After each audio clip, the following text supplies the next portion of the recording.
The Milwaukee Braves, the Los Angeles Dodgers. This first playoff for the National League will be brought to you by the brewers of the original Pabst Blue Ribbon beer. The beer with that great old-time flavor. Good afternoon, everyone. This is Tony Flynn speaking from County Stadium. Bob Finnegan will be along later. And for the American Broadcasting Company, we're set to bring you the action of the first playoff game. Ground crew here at County Stadium has covered the infield with a tarpaulin. It is raining in Milwaukee at the present time. The forecast called for intermittent showers, and one has come along just in the last 3 minutes and has chased some of the fans back onto the roof. How long a rain will have, how long a holdup will have before the start of the game is a question at the present time, and we'll go along and wait till we get further word officially on it. Let's take a look at the starting lineups that will go into action for both the Dodgers and the Milwaukee Braves. First of all, the visiting Los Angeles Dodgers will have in their starting lineup in this batting order Junior Gilliam at third base. At second base will be Charlie Neal. Out in left field, the lad has been having some good home run hitting lately for the Los Angeles Dodgers and has gotten quite a few of them in just the last couple of weeks. Wally Moon. In right field will be Norm Locker. Gil Hodges will be at first base. Don Demeter in center field. The catcher for the Dodgers, Johnny Roseboro. Maury Wills, who's had pretty good luck against the Braves, incidentally, will be at shortstop. And the pitcher, as we start the ball game with the Dodgers, will be Danny McDevitt. In the starting lineup for the Milwaukee Braves, and this has been somewhat of a problem for manager Fred Haney of the Braves, as he has had a fair amount of injuries lately. Bobby Avila will lead off and play second base.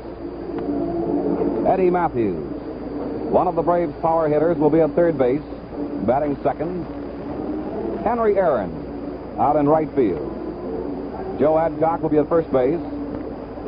Andy Pafko, a real veteran of the National League, will be in left field. Johnny Logan at shortstop.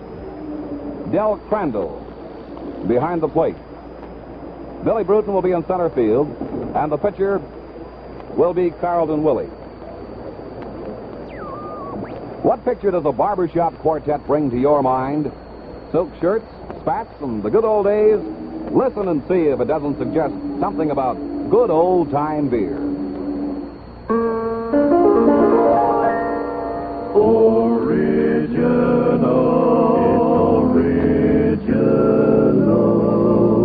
Boom, boom. Original, and it's here. The original Pabst Blue Ribbon beer. Yes, the original Pabst Blue Ribbon is here. Such a beer hasn't been enjoyed in America in over 50 years. Look for the special label that says, "This is the original Pabst Blue Ribbon beer." Nature's choicest products provide its prized flavor. Only the finest of hops and grains are used.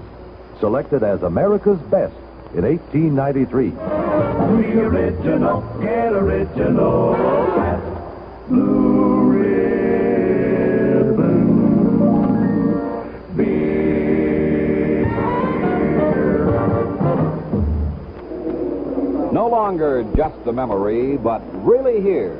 The original Pabst Blue Ribbon beer. Enjoy that prize-winning Pabst flavor today. The ground crew standing right along the tarpaulin, along the first base line, but back about 20 feet from the first base line itself, waiting for instructions to take it up. The shower which fell seems to right now just about have stopped. It's still a very light sprinkle, but this is the kind of rain that you could play baseball in without bothering anybody too much.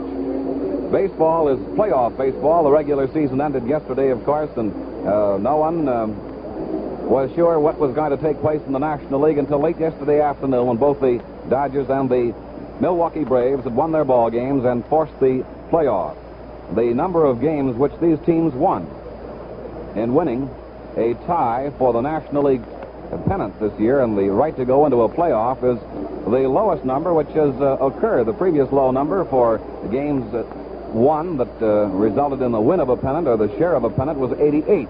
However, both the Dodgers and the Braves came up with a total of 86 wins this year, and there's been a lot of question, and I think there's a fair amount of question all the way around on this as to whether or not the number of wins was the effect of strong competition in the National League, all the teams being fairly even, or whether or not the clubs did not play as tough baseball as had been played in previous National League years? It's a pretty tough question either way, and I don't know who could answer it. The Milwaukee Braves got off to a fairly quick start this season and were out in the early part of the season. The Dodgers didn't start quite that fast, but the Dodgers have played very strong baseball in the latter part of the baseball campaign. As a matter of fact, they've won 13 of their last 18 games from September the 7th, and that kind of baseball is the kind of baseball that put the Dodgers into a first-place tie with the Braves. The Braves, of course, were forced to scramble, as were the Dodgers, by the fine drive put on by the Giants earlier in September and in the later part of August, for that matter, when the Giants moved well out in front of their opponents in the National League and appeared like they were all set to have the World Series out at Candlestick Stadium in San Francisco. Unfortunately, the Giants ran into some trouble in the latter part of the year, and they were unable to keep it up. They lost 2 ball games, incidentally, yesterday to St. Louis, and dropped down to well below the top clubs. Their standings at the end of the season, 3 games out of first place. They complete final standings in the National League, which are not really final until the playoff is over, puts the San Francisco Ball Club 3 games out with a percentage of .539. Pittsburgh, the 4th place club, .506, 8 games out, and then all the balance of the teams played under .500 baseball. Chicago, Cincinnati, St. Louis, and Philadelphia finishing in that order, with the Chicago club and Cincinnati both winding up 12 games out of first place. We have had no baseball players on the field at the present time, looking at the sky and against the stadium, trying to see how much it's raining. It's just a very light sprinkle. The Milwaukee Braves, whom are located in the first base dugout, are all inside the dugout. No one has stepped out. The warm-ups have been taken by the 2 starting pitchers, Danny McDevitt, who will go for the Dodgers, and Carlton Willie for the Braves. However, the ground crew here has covered the infield with the canvas, a polyethylene-type canvas, which is very light and goes on quickly, and they're going to keep it there until, I would imagine now, until the Braves tell them to take it off. Once the ball game goes into the hands of the officials, of course, then the umpires make the decision as to when the field is to be cleared of ball players, when a game is to be stopped, and when it is to be resumed. Game time is scheduled for about 1:25, and we still have a couple of minutes before that time, so we may go at the right time as the game was scheduled. The Milwaukee Braves and the Los Angeles Dodgers playing in the 3rd National League playoff in history. The last one was in 1951, as we mentioned earlier on our pregame show. That involved the Giants in a very big ball game against the Dodgers, the one in which Bobby Thompson had a big home run that sprung him into national prominence and really bounced him up there. We could say this, that here is the plan for tomorrow, and these teams will be playing out in the Coliseum in Los Angeles. They have already named their probable pitchers for that ball game. Lou Burdette will be the likely starter tomorrow in Los Angeles against the Dodgers, while Don Drysdale is the expected starter for the Dodgers against the Milwaukee Braves. All of the players, all of the representatives of the club, the press, and newspaper men, photo men who are covering the game this afternoon are carrying a little more gear than they normally do. They have full sets of luggage with them, and very shortly after this game is completed, there'll be a large migration out to Billy Mitchell Field or to the Chicago Airfield, and quite a few baseball people, players, managers, officials, fans, newspaper men, and so on will be winging their way out to the West Coast to watch the final 2 games. Those who have picked any type of odds on the 3-game series between the Dodgers and the Braves have seemed to lean to the Dodgers, with 2 of those games being played in the Coliseum, where that short left field fence means that a player who can hit a high fly ball is the home run slugger. This has been somewhat of a problem in previous games. It is a disadvantage to some ball players, they feel, and has been, I guess, a mental block, judging from the comments of some of the pitchers in the past on working in the Coliseum. The Dodger pitchers, from what they have said in recent interviews and so on, have overgrown the fear of the fence in left field and now go out and pitch just as they would pitch in any other ballpark and don't worry too much about it. However, it has resulted in a few inexpensive home runs during the course of this season, as it did last year. The fact that the Dodgers will be playing at home is the reason I believe the odds have gone to them, and it's not a very large margin. I believe a quotation would be somewhere, if we can use a figure, which we probably shouldn't use, would be somewhere near 6-5 or something like that, favoring the Dodgers going in. But that, of course, can't always hold true in baseball, being the game that it is. Sports is a matter of timing. It's when the error happens, it's when the base hit comes that makes the difference in who wins and who loses the ball game, and certainly not necessarily whether one team is playing on its home field or not. There is an advantage to it, of course, no question about it. 1959 attendance here at the Milwaukee County Stadium was 1,730,815. Here at County Stadium yesterday, when they finished the season with their final game, they established an attendance record in the County Stadium of 48,642 fans. Equally large crowd out, of course, in Chicago to watch what the Dodgers were going to do against the Chicago Cubs, and I can just imagine the number of people that they will put inside the Coliseum in Los Angeles when they get set to have that series of playoff games there. Henry Aaron, who is currently hitting .397 as far as total bases are concerned, has 397 total bases. Only 11 players in Major League history have hit for 400 bases in a season, and Henry is shooting at that in this season if he can come up with those in the playoff games. Now, running over who will be in action again this afternoon and where they will bat for the two ball clubs. Avila will be leading off for the Milwaukee Braves. Bobby is the player acquired by the Braves during the season. Eddie Matthews, a veteran at third base, who has perhaps come into his own more this year than in any previous year, will be at third base. Henry Aaron, who is the player that perhaps might have made the 400 hit this year, percentage-wise, if he'd been able to keep going. Has dropped down to about 352, but that's a fine batting average for any baseball player. He's having another great year, a fine wrist hitter. Joe Adcock, the long ball hitter, who had quite an experience in Ebbets Field a couple of years ago with those home runs, will be at first base and batting in the cleanup position for Milwaukee. Andy Pafko, who's been around Braves baseball for a very long time, in left field. Logan at short. Johnny Logan has had a rather good year this year for the Milwaukee Braves, and the Braves almost lost him for the last part of this as the result of an injury that resulted from an infection in his foot. Crandall behind the plate, Bruton in center field, and Willie pitching for the Braves. And we'll look over the Dodger lineup again for you and give you a little bit more on that in just a moment. What was so good about the good old days? Canoeing with your best girl on Sunday afternoon. The old open trolley cars, the long bicycle trips, and songs like Strawberry Blonde and Down by the Old Mill Stream, and that good old-time Pabst Blue Ribbon beer. Man, that was good. And it is good today.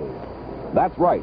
That original Pabst Blue Ribbon beer with that great old-time beer flavor is back again for you to enjoy.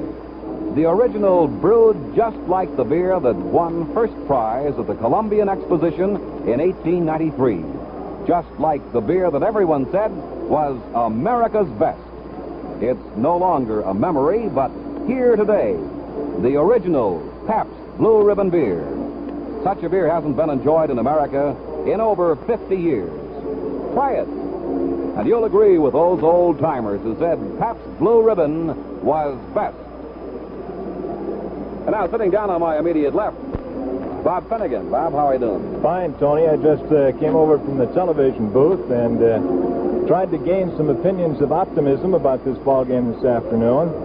I should say, looking up into the sky, that we've got a chance to play it. I'd like to get your opinion. You're a longtime Milwaukee resident. What do you think about this cloud formation overhead? I would say this. We've had enough rain in the last 2 days, Bob, to last us all the rest of the fall. The intermittent weather forecast that we have had from Milwaukee called for showers. We've had tremendous rain here in the last couple of days. The forecast last night called for weather to clear off in Milwaukee at about 10 o'clock this morning for the temperature to drop and for clear weather the rest of the day. I think they missed a little bit. Well, I guess we got to give them that edge and pick on the weather in the Midwest. That's a pretty tough job. Well, did you get a chance to look at the starting lineups? We've gone over those a little bit. I was just about to review the Dodger lineup. Maybe you'd like to do that, Bob. Well, there are a couple of very interesting side stories to this playoff series between Milwaukee and Los Angeles as we get ready for it today. This is the third playoff in the history of the National League, and in each occasion, the Los Angeles Dodgers this year and then the Brooklyn Dodgers in the past two times have been involved. And the Dodgers, I should say, are approaching this ball game today with a certain amount of misgivings because they have been beaten in the other two playoff games, in 1946 by the St. Louis Cardinals and in 1951 by the New York Giants with Bobby Thompson's historic home run. So the Dodgers come into the third National League playoff series in history. They've participated in all of them, and they are 0 for 2. So they're looking for better fortune today. The crowd is, for the most part, back up under the upper deck, under the cover of that stand. And the rain is pretty steady at this point. There's no fooling you about that. This is a steady rain.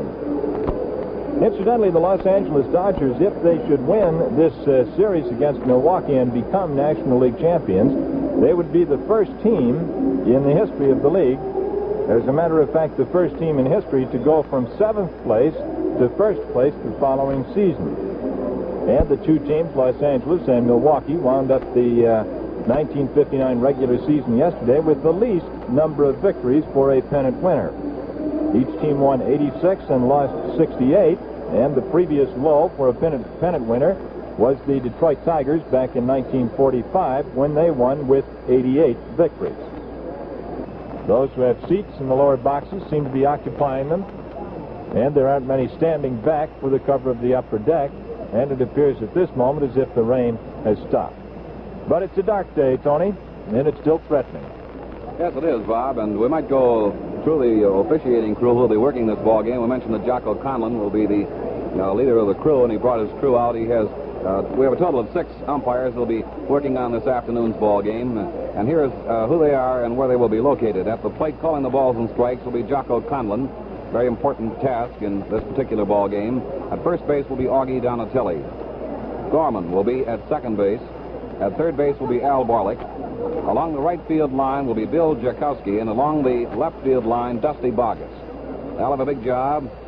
They're equally important as the players are in this particular ball game and in the series which is going to take place between these two clubs.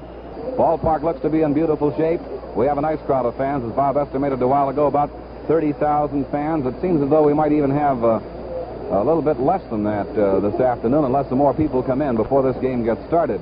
And, Tony, does it strike you at this point that you've done a day's work? Do you have that feeling just a little bit? Not at all. I have a feeling of anticipation. I'm very anxious to see them get this game started. Bob, I had a real interesting conversation with Whit Matthews on the pregame show this afternoon, and talking about the American League club that is going to be in the World Series, the Chicago White Sox. He said at that time that if he was to pick most valuable player on the White Sox club, he'd go and pick Al Lopez of the Chicago White Sox. Now, you're located in Chicago primarily. How do the fans down there feel about those Sox? Well, they're pretty enthused about them. And here come the Braves on the field. Eddie Matthews going down to third base. Johnny Logan going to shortstop. Vila going to second base. Adcock to first. The outfield, Pap going left. Bruton in center, Aaron in right. The battery, Carlton Willie, 6 feet tall, 175 pounds, and his battery mate, the veteran catcher, Del Crandall. So despite some rain, which has delayed this game about 45 minutes, we're going to get it started up here at Milwaukee. The first of the 3-game set, the best 2 out of 3 between Milwaukee and L.A. Now, ladies and gentlemen, from County Stadium, Milwaukee, Wisconsin, our national anthem.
Milwaukee.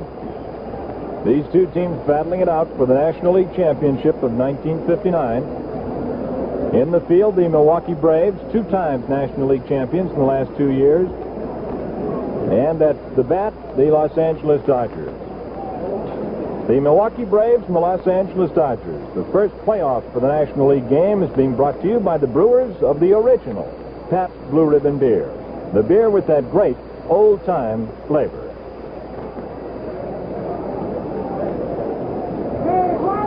Willie is completing his warm-up tosses to Crandall. And getting ready to step up is Junior Gilliam, playing at third base today for Los Angeles. Gilliam on the regular season hit .285.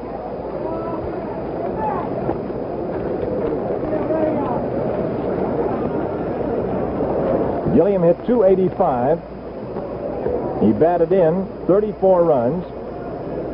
He had 3 home runs, 4 triples, and 18 doubles. He's a speedster and a left-hand batter.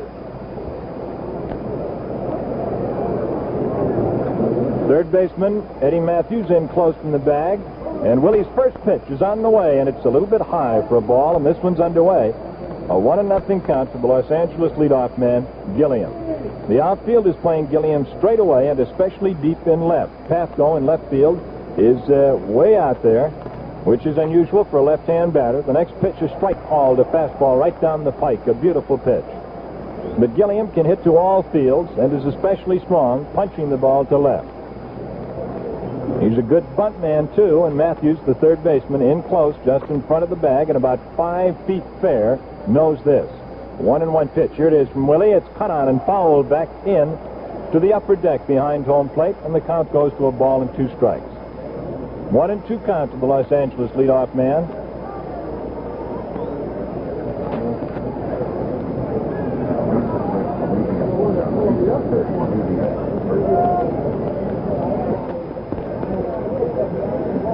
So the count is 1-2. Pee Wee Reese down in front of us, the third base coach for Los Angeles, cups his hands and shots to Gilliam, says, let's get one going. Fastball low, 2-2. Even up count of 2 balls and 2 strikes. Gilliam has made Willie throw 4 pitches. He's the leadoff man. 2 have missed. 1 has been a called strike, and he's fouled 1 off. Here it is. Cut on. Pop up toward the third base side. Matthews into foul territory. And he's got the first out. Matthews behind the bag by 20 feet and just 2 or 3 feet from the first row of the box seats makes the catch on the foul ball off the bat of Junior Gilliam. So there's 1 away in the top of the first inning, and here's Charlie Neal, the Dodgers' second baseman.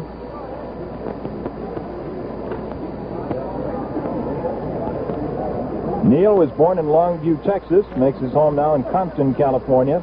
He's 5 feet 10, 160 pounds, and on the season hit .284. First pitch into the dirt just in front of Crandall, the catcher, and it's a ball. 1-0 count. Willie takes a moment to rub the ball up out at the pitcher's hill. The outfield pulled toward left, very deep in left field with Pafko. Bruton over in left center. Aaron way off the line in right, giving him a lot of room down the line if he should punch one. Ground ball toward the second baseman. Off his forearm, Avila cannot make a play, and it looks like it'll be a base hit back of the bag at second. It's a hit. A hard hit ball through the box that Avila, playing toward second base, was able to get to. He attempted to make a backhand pickup, failed when the ball skipped into his forearm and out into the grass in short center field. It's a base hit. That's the first one of this 1959 playoff series. Here's Wally Moon, the number 3 batter and the left fielder, left-hand swinger. Teammate Neal is at first base. Outfield straight away and deep. Infield swung toward the first base side. Willie looks. He fires to the plate. It is just outside for a ball. Neal at first base fakes a move to second, then gets back to the bag after the pitch.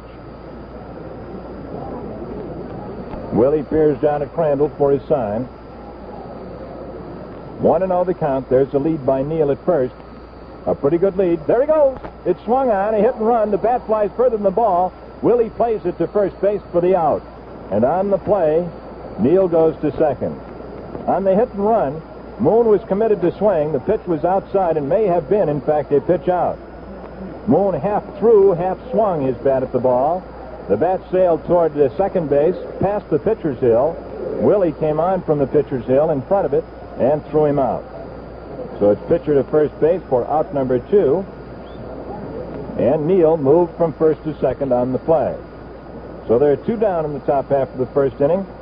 And the Los Angeles right fielder, Norm Larker, another left-hand batter, is standing in.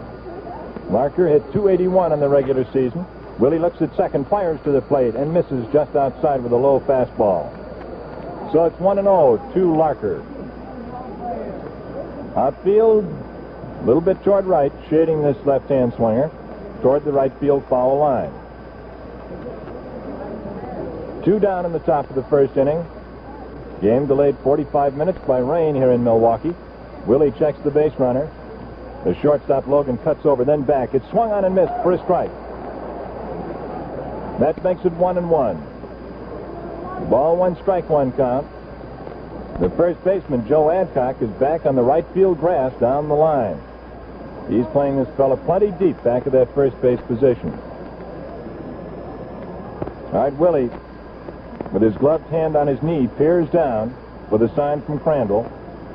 1-1 count to Larker. The pitch is a strike call.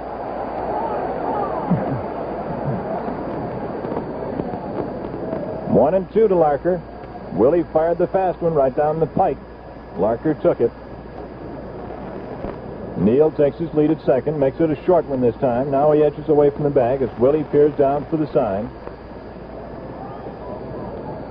Larker had trouble with Braves pitching this year, hitting it for only a 190 clip. The stretch and the pitch.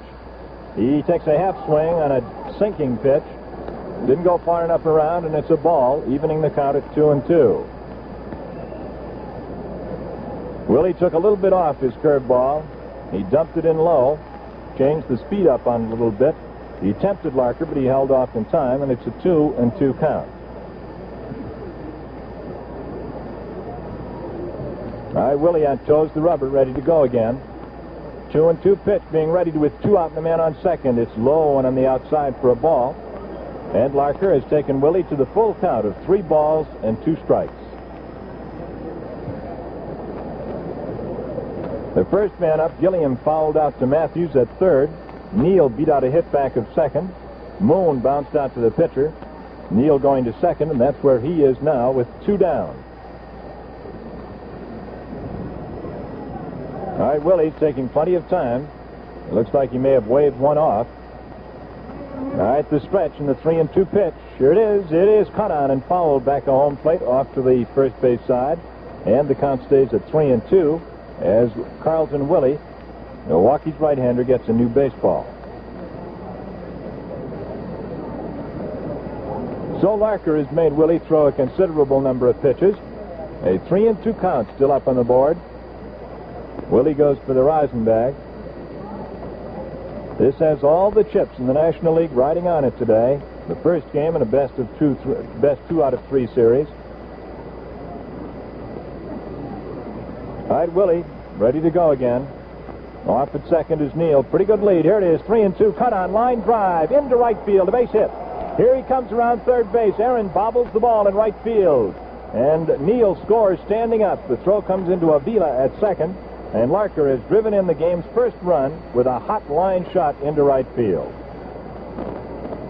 So Los Angeles breaks in front today in the top of the first inning, 1-0. An infield hit by Neal, moving to second on an infield out and being driven in by right fielder Norm Larker's line hit to right field. That brings up Gil Hodges, the first baseman. Here's Hodges.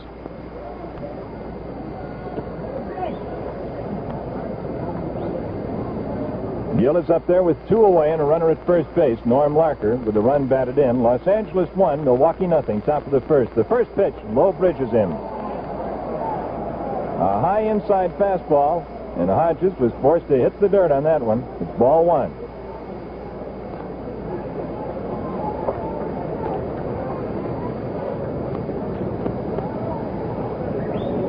So the count goes to ball one and no strikes against Hodges. Runner at first base, Norm Larker, with a toe on the bag. Holding against him is Joe Adcock. Outfield to the left, then deep. All right, Hodges waits. Here's the pitch from Willie. Curveball, strike. Caught the outside corner with a good breaking pitch. And that takes the count to 1-1. Hodges this year hit .274 on the season, but against the Braves, he was good enough to bat over .300 in the games, .323. All right, runner off at first, 1-1 pitch. Curveball again, backs him away and stays inside for a ball, so it's 2-1. And there's no doubt about what Hodges is being fed this afternoon. That's the breaking stuff.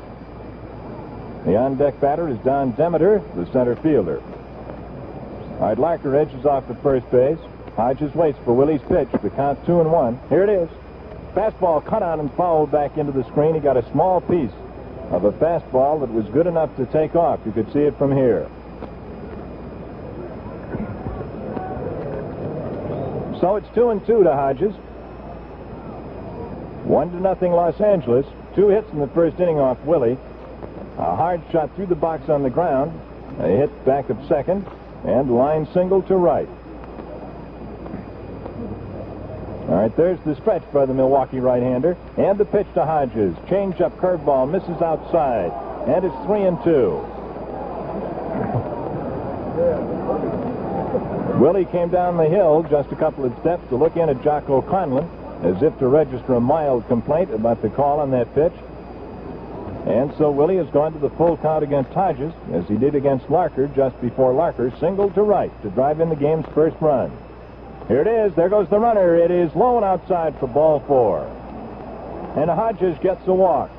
It puts Los Angeles runners at first and at second with 2 away and brings up the 6th man to bat in the inning, Don Demeter, the center fielder.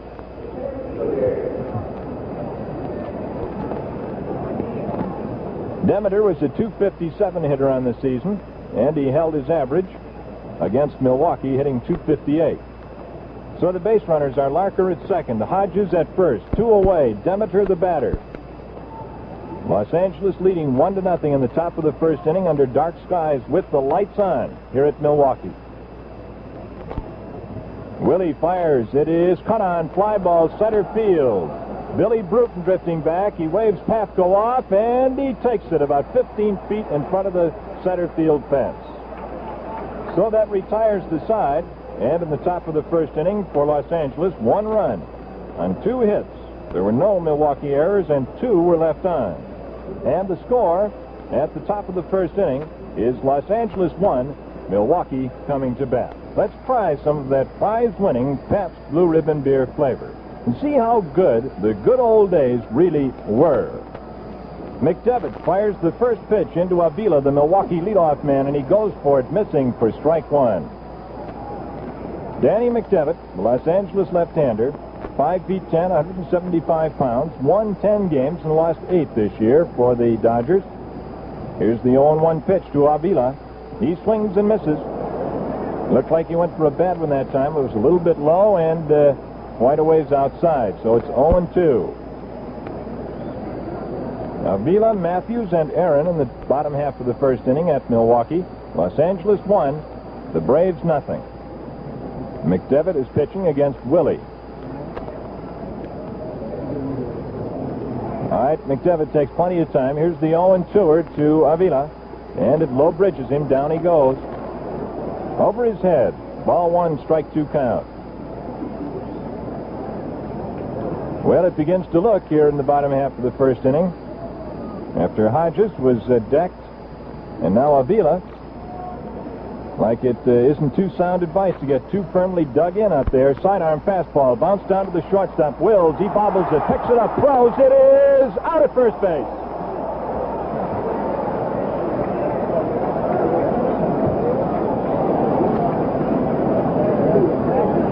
Avila is out at first base, and Wills, quick recovery at shortstop. A grass-cutting ground ball down to the shortstop, which he bobbled, but picked up in time to throw to Hodges at first base.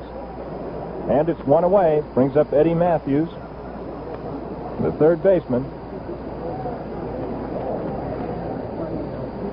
He swings at the first pitch, a changeup curveball, and misses for strike one. Matthews on the season had 16 doubles, 8 triples, and hit for the circuit 45 times to lead his club. Here's the pitch. It's a fastball cut out and fouled back into the screen behind home plate. And, in fact, sails right into the television booth, which we occupied a little while ago with George Kell. And the ex-American League third baseman stood up in yeoman-like fashion and made the catch with one hand. Attaboy, George. They've got George talking and fielding today, Tony. So the count is 0-2 to Matthews, the Milwaukee strong boy. And here's McDevitt's pitch. It is cut on and missed for strike three as he went for a fast-breaking outside curve. And that is the game's first strikeout. So there are 2 away as Avila bounced out to short on a close one. Matthews is a strikeout victim. And here's Hank Aaron. And what a hitter this fellow has been. Aaron closed the season to lead all major leaguers at .355. He hit 39 home runs, and against his opposition today, the Los Angeles Dodgers, he hit even better, .372. First pitch, right across his eyes for a ball too high. Aaron had 45 doubles, 7 triples, and 39 home runs in his .355 percentage.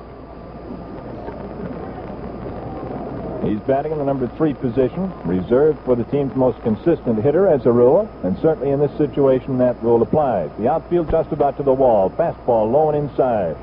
That makes it 2-0. The left fielder, Wally Moon, is just about on the dirt track in front of the left field screen. The center fielder, Don Demeter, is only about 20 feet in front of the wall. And the right fielder, Larker, pulled over and deep. Sidearm pitch misses outside. And Aaron is being treated very cautiously here in the first inning. McDevitt is going to feed him nothing too good. A 3-0 count. And Aaron, as he has proved, is not the kind of batter who will go for the bad pitch on many occasions. He misses outside with a change-up fastball. And it's ball 4. Aaron gets a walk. He becomes Milwaukee's first base runner. And that brings up Joe Adcock, the first baseman, batting in the cleanup position.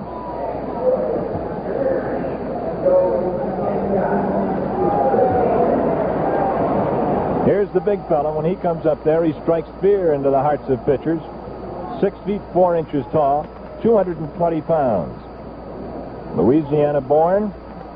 On the season, Adcock 5 points under 300.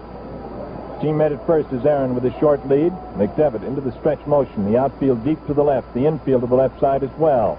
The first pitch is low for a ball.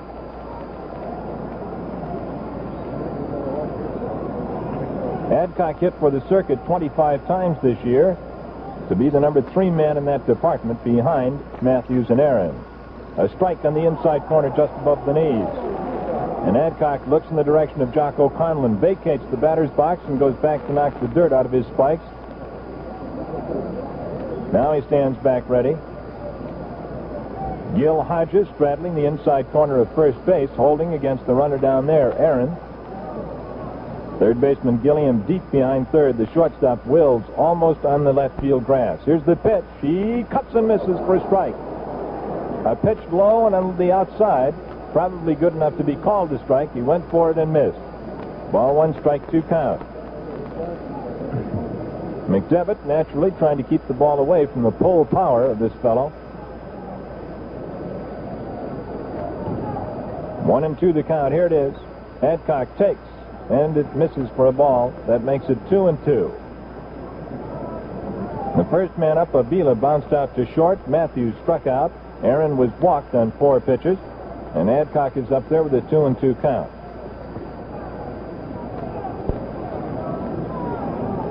Los Angeles leads 1-0, bottom of the first. Here it is. Adcock swings and misses for strike 3. And McDevitt records 2 strikeouts in the bottom half of the first inning. The totals: no runs, no hits, no Los Angeles errors, and 1 man via a walk left on. So the score at the end of the first full inning of play is Los Angeles 1, Milwaukee 0. The first batter in the top half of the second inning will be the Los Angeles catcher, John Roseboro. L.A. 1, Milwaukee nothing as we go to the second here at County Stadium in Milwaukee, Wisconsin. Carlton Willie, the pitcher. He gave up a run on 2 hits in the first inning. And now he starts with the number 7 man in the order, the L.A. catcher, Roseboro. Roseboro hit .234 on the season. He's waiting for the first one, this left-hand batter. He takes one a little bit on the outside for a ball 1. Outfield once again straight away. Willie is fast, and even the good full hitters are very likely to hit him to center or left. Speaking of the left-hand batters, fastball called strike as Jocko Conlon raises his right fist into the air, and it goes to 1-1. Ball 1, strike 1 count.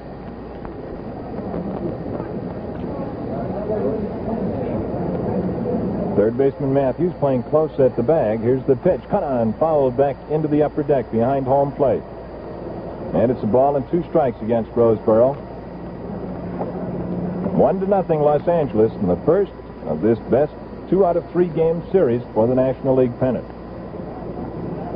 The 2 teams are slated to fly to Los Angeles after the game today to play an afternoon game tomorrow, and if need be, on Wednesday, the same thing.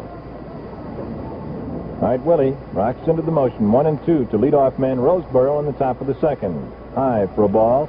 That makes it 2-2. Over. 2 balls and 2 strikes. The on-deck batter is the shortstop, Maury Wills. All right, here's the pitch in to Roseboro. He cuts and misses for strike 3 and a fastball, a good one, right down the pipe.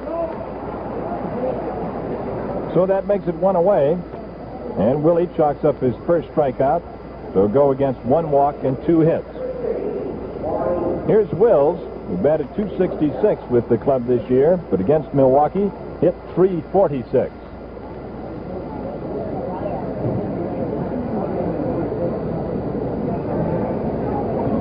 Left-hand batter stands deep in the batter's box. The outfield shallows up for him. He's not a long ball hitter. Fastball cut on and fouled into the screen back of the plate. And the count is 0-1.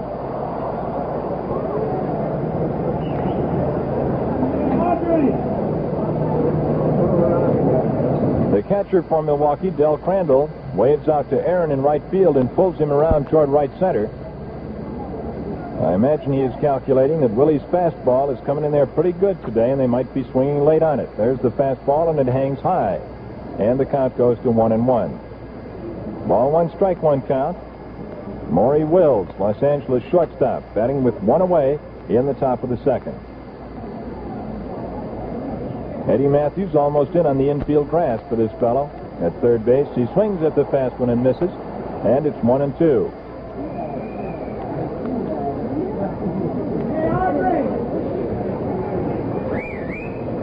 One ball and 2 strikes to Wills.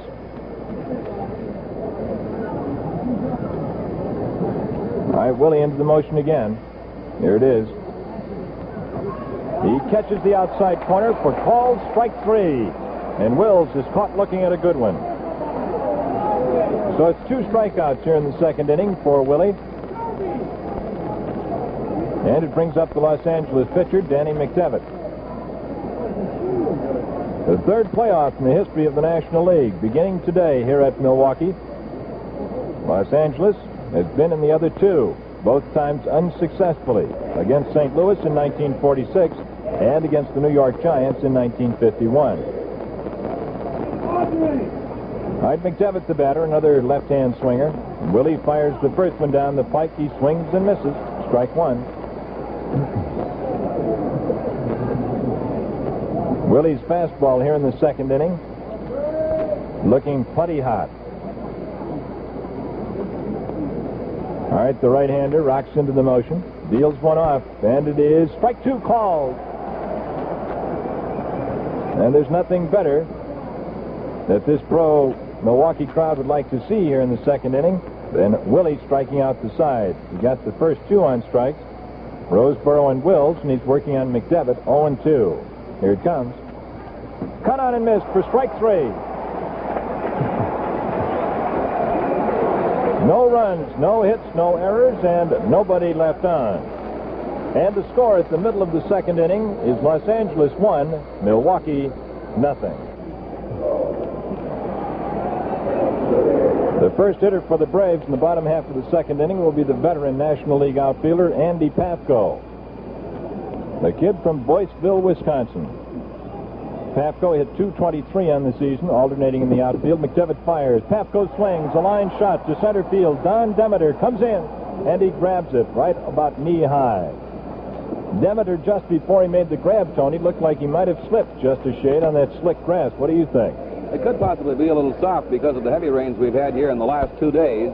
And incidentally, Bob, we might point out that just now it has started to sprinkle again, and some heavy cloud cover is starting to move in from the west. Yes, sir, and you are indeed right. Many of the fans in the lower deck boxes heading for cover again. Here's the pitch to Johnny Logan, the Milwaukee shortstop, and he takes inside and low for a ball. 1-0.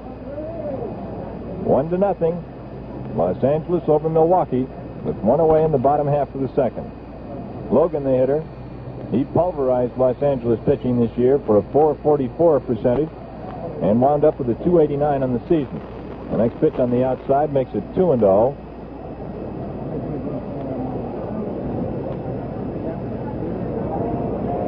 Johnny Logan, born in Endicott, New York, makes his home here in Milwaukee now. Looks at a sidearm pitch that comes in low for a ball. That makes it 3-0.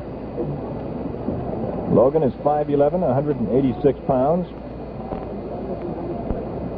He improved on his batting average this year against 1958. In 58, he hit for .226. This year, .289. There's the pitch, and he takes 4 bad ones in a row. And Logan gets a walk with one away. And here's Del Crandall.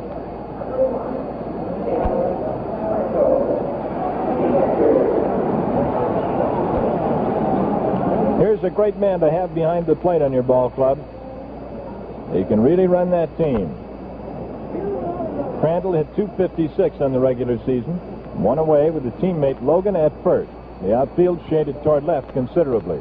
Sidearm fastball to cut on. Hard shot past the shortstop into left field. It's a base hit. Logan holds up at second. Here's the throw into second to Avila, and Logan hustles on back to the bag. So that's the first hit off McDevitt.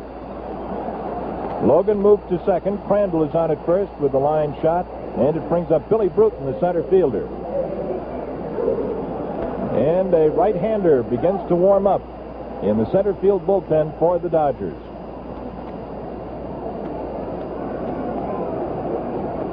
Billy Bruton, a .293 hitter on the 1959 campaign, which ended yesterday. Left-hand batter, teammates at first and at second. Logan at second, Crandall at first. Here's the pitch to Bruton. He takes high for a ball.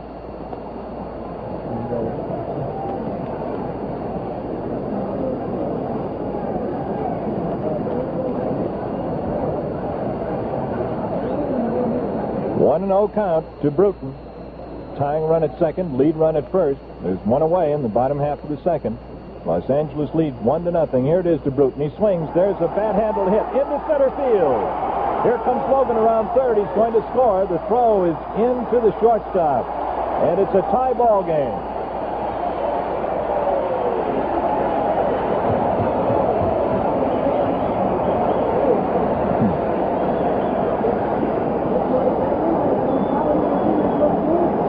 Ball game here at Milwaukee is all knotted up in the bottom half of the second inning. Logan walked with one away, moved to second on Crandall's hit to left, and scored on Bruton's single to center. And that brings up Carlton Willie, the Milwaukee pitcher. And the right-hander out there, Sherry, begins to throw hard for Los Angeles.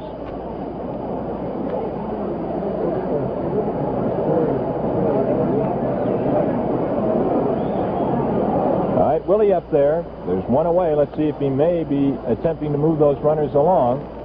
McDevitt throws. He's swinging away, and he takes the first one inside for a ball. 1-0. Each team has a run on 2 hits. Los Angeles scored first in the top of the first inning. Milwaukee has just tied it here in the second. Willie with the ball 1 count. Crandall at second. Bruton at first. Here's the pitch. Sidearms him, and it hangs high and outside for ball 2.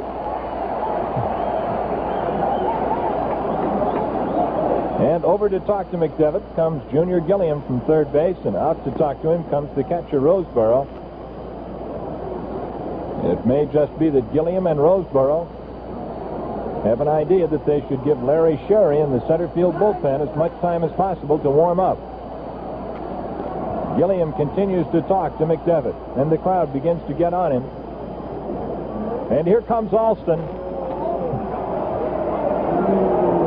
Here comes Walter Alston out of the third base dugout. And out in center field, beyond that center field wall, Sherry, the young right-hander, throws hard. So out at the pitcher's hill at this moment is manager Walter Alston, with Roseboro the catcher, first baseman Gil Hodges, and McDevitt, whose fate in this ball game hangs in the balance.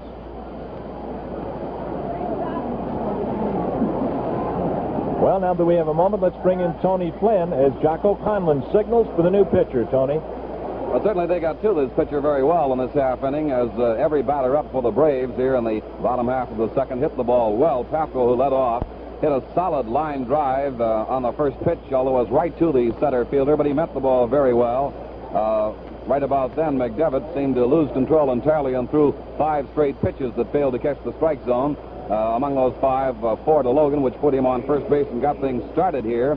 Crandall got a hold of his line drive very well, that he drove out there to left field to move Logan down to center field. And right now, coming in from the bullpen is Larry Sherry in the motorized transportation provided by the Braves here at County Stadium. So in the second inning of the first playoff game in the National League, the Dodgers have been forced to use a number 2 pitcher, and they're bringing in Larry Sherry. Well, Sherry is going to take over from McDevitt now. Sherry on the season appeared in 22 games. He started 9 and completed only 1. He pitched 86 2/3 innings. He gave up 71 hits and permitted 27 runs to score. He's got a good earned run average, 2.38. His won and lost record on the campaign is 6-2.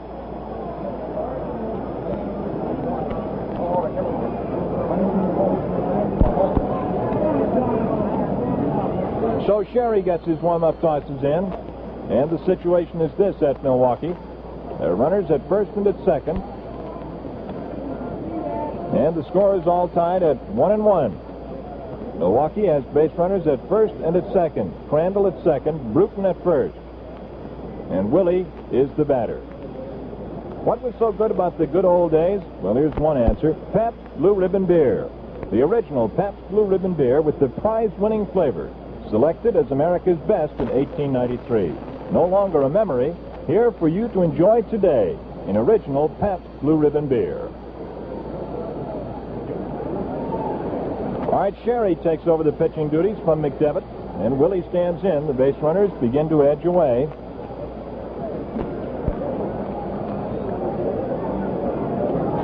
Sherry, a Californian, born in Los Angeles, makes his home now in Pueblo, Colorado. Born in 1935, which makes him 24 years old as he takes over today. All right, runners away. Here's the first pitch to pitcher Carlton Willie, and it takes the count with a called strike to 2-1. McDevitt having left with 2 balls against Willie. So it's 2-1 to Willie.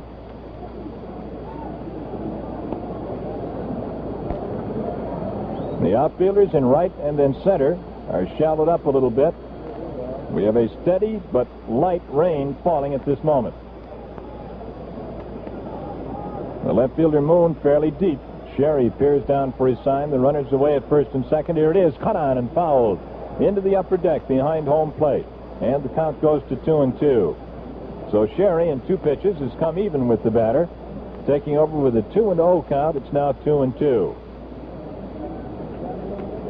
The lights are on here at Milwaukee. They were turned on for the beginning of this game, which was delayed about 45 minutes by rain. All right, Crandall edges at second. Bruton off at first. Here's the 2-2 pitch to Carlton Willie. Curveball high, makes it a full count of 3-2.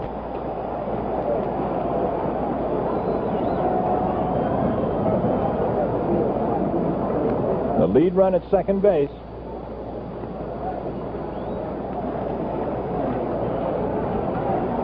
And here come the Milwaukee fans with some noise. Sherry checks the runners. Here it is, the 3-2 pitch. Caught on, ground ball. The shortstop, Wills, he bobbles it. They're safe all around.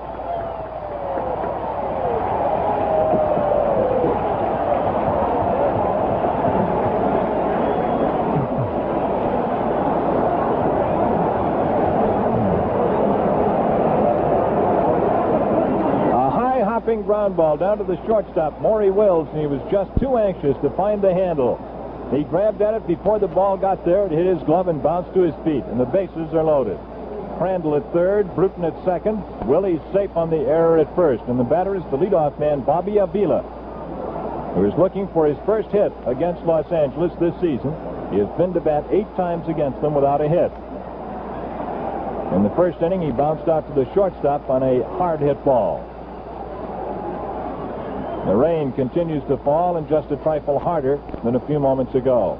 Bases loaded. First pitch to Avila is a strike called as he gets the inside corner just about belt high.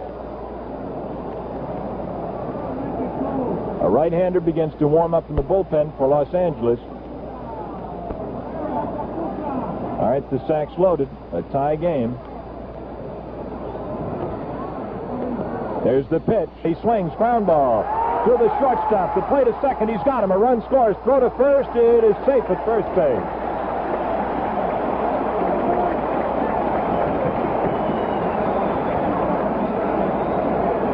Crandall came in to score from third on the fielder's choice, going from the shortstop, Wills, to second baseman Charlie Neal. The throw to first base was too late to get Avila, and that leaves runners at first and at third. And Milwaukee goes ahead in the second inning, 2-1.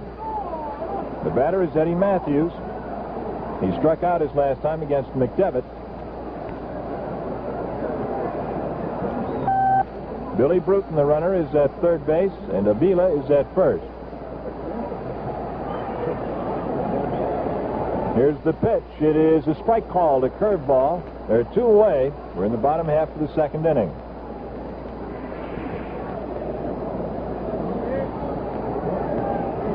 And the rain becomes even harder.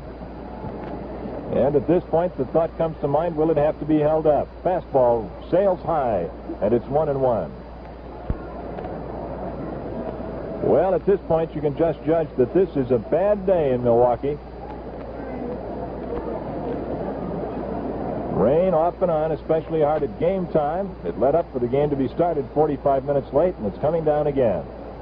Runners at first and third, edge away. Here's the pitch to Matthews. It's too close for a ball, 2-1. 2 runs have scored in this inning. On a walk, 2 hits, an error, and a fielder's choice. Milwaukee has 2 runs on 2 hits. Los Angeles, 1 run on 2 hits. All right, Matthews with a 2-1. Sherry, the Los Angeles pitcher. Here it is. Caught on, ground ball down to the second baseman, Neal. He's got it. The throw to first to retire the side. And so Matthews bounces out to end the inning. And the totals on the second for Milwaukee: 2 runs on 2 hits, 1 error, and 2 left on. And the score at the end of 2 full innings of play is Milwaukee 2, Los Angeles 1. Jocko Conlon, the umpire-in-chief today, has just finished conferring with the other umpires in the infield about the weather situation. The game is going to continue, but the rain is steadily coming down. Not hard enough to vacate the seats in the lower boxes. A great many people are still in them, mostly with raincoats and head covers, but they're hanging in. And into the batter's box to open the third inning is Junior Gilliam, the Los Angeles third baseman, against Carlton Willie. First pitch is on the outside for a ball. Milwaukee 2, Los Angeles 1. The first game of the 1959 National League Pennant Playoff Series. All right, Willie into the motion again against Gilliam. Junior swings. There's a fly ball to right field. Aaron coming in and over toward right center. He takes it for out number 1. So there's 1 away in the third. This is Bob Finnegan at Milwaukee with Tony Flynn bringing you this first game, and mighty pleased to be on hand for it. Tomorrow afternoon from Los Angeles, these same 2 clubs will battle it out.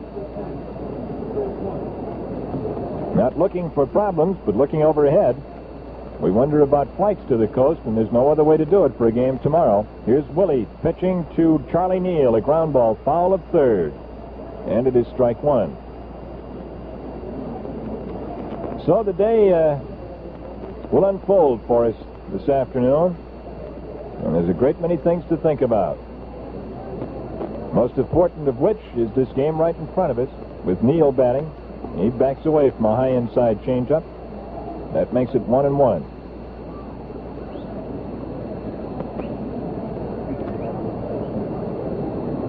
Los Angeles scored first in the first inning on an infield hit, an infield out, and a single by Larker. Fastball high for a ball. 2-1 to Neal. Neal scored Los Angeles' run in the first inning. He'll be followed to the plate by Wally Moon. One away, top of the third. Here it is. He cuts. There's a fly ball to short center. Bruton coming on, a long run. He can't get it. It falls just in front of him, skips into his glove on one hop, and it's a base hit. So Neal is 2 for 2 today, and that's hit number 3 off Willie for the Dodgers. It brings up Wally Moon.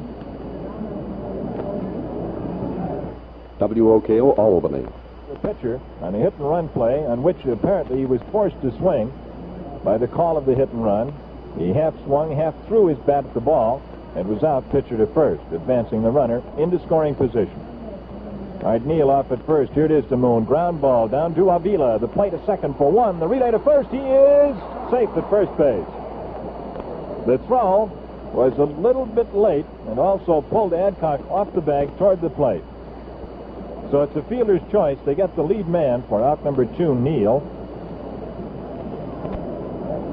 And Moon goes aboard on the fielder's choice. That brings up Larker, who drove in Los Angeles' run in the first inning with a single to right. Carlton Willie, the starter, and the present office holder for Milwaukee on the hill. Los Angeles replaced starting pitcher McDevitt in the second inning with Larry Sherry.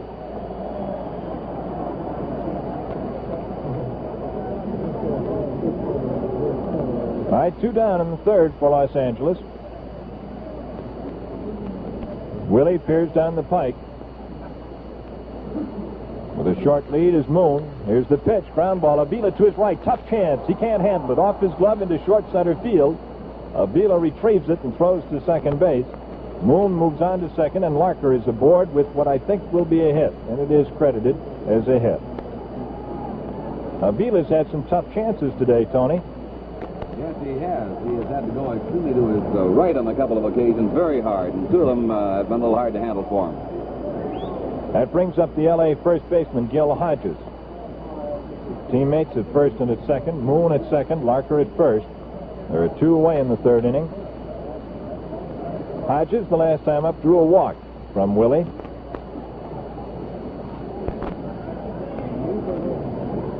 The big right-hand swinger gets ready to look at some stuff from Willie. The runners edge away at first and at second. Pitch to Hodges. He swings. Hot shot past Matthews into left field. Here comes the runner around third. Papko's throw is into the infield, and Los Angeles has tied it up. Moon came around to score on the single to left by Hodges, and we have a brand new ball game again. Los Angeles 2, Milwaukee 2 in the top of the third.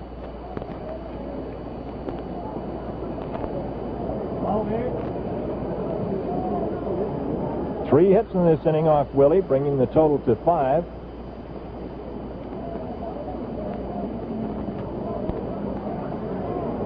All right, the batter up there is Don Demeter, the center fielder. Teammates at first and at second again for Los Angeles. 2 away.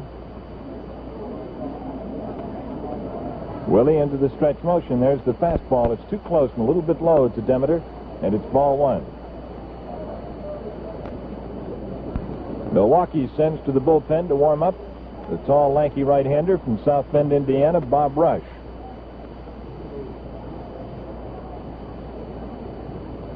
All right, Larker off at second base, Hodges at first. Demeter waiting for the pitch. Willie fires it in. A fastball caught on and fouled into the screen back of the plate. And it's a 1-1 count. Los Angeles scored first to lead 1-0. Milwaukee went ahead 2-1, and L.A. has tied it up here in the top of the third.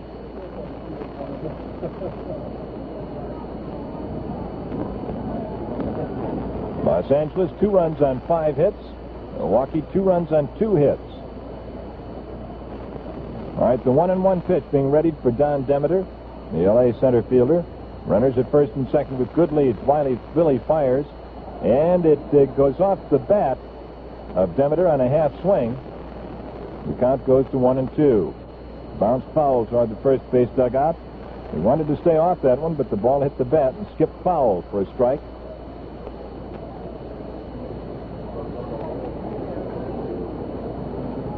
This game being played in its entirety under the lights. They were turned on for the start.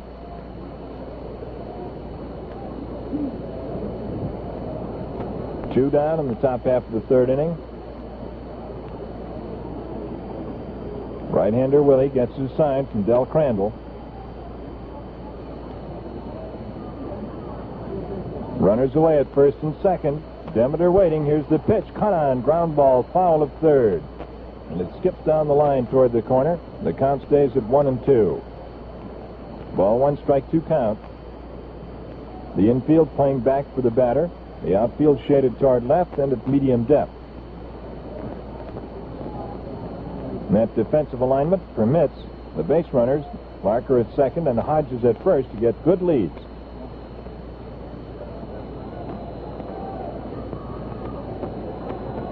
All right, Willie onto the rubber. Has his sign from Crandall. Here's the 1-2 pitch. It is cut on and fouled into the screen. Somebody up in the press box here at Milwaukee makes a futile grab for it. And the crowd enjoys it.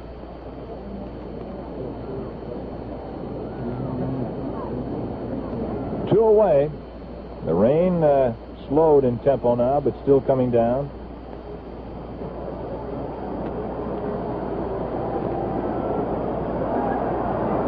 Well, the crowd is looking behind home plate at the screen where the last foul ball became wedged. One of the patrons reached up, jumped up and got it, and gets a hand. 1-2 to Demeter. The base runners at first and second. 2 away in the top of the third. Here's the pitch to Don, and it's just outside. It misses. 2-2. And you can see that Del Crandall is jawing. He doesn't like it. Jocko Conlon says, throw the ball back. He points to the pitcher's hill. Crandall didn't turn to face Conlon, but rather stood facing toward center field, but you could see his head moving. And Conlon stepped around to face him, pointed to the hill, and said, throw it back. 2-2 count to Demeter. Crandall thought he was out of the inning with that one. All right, runners off at first and at second. Willie taking all of the time necessary. A big ball game. All right, here's the pitch. Demeter swings and fouls another one back. And this sails into the upper deck behind home plate.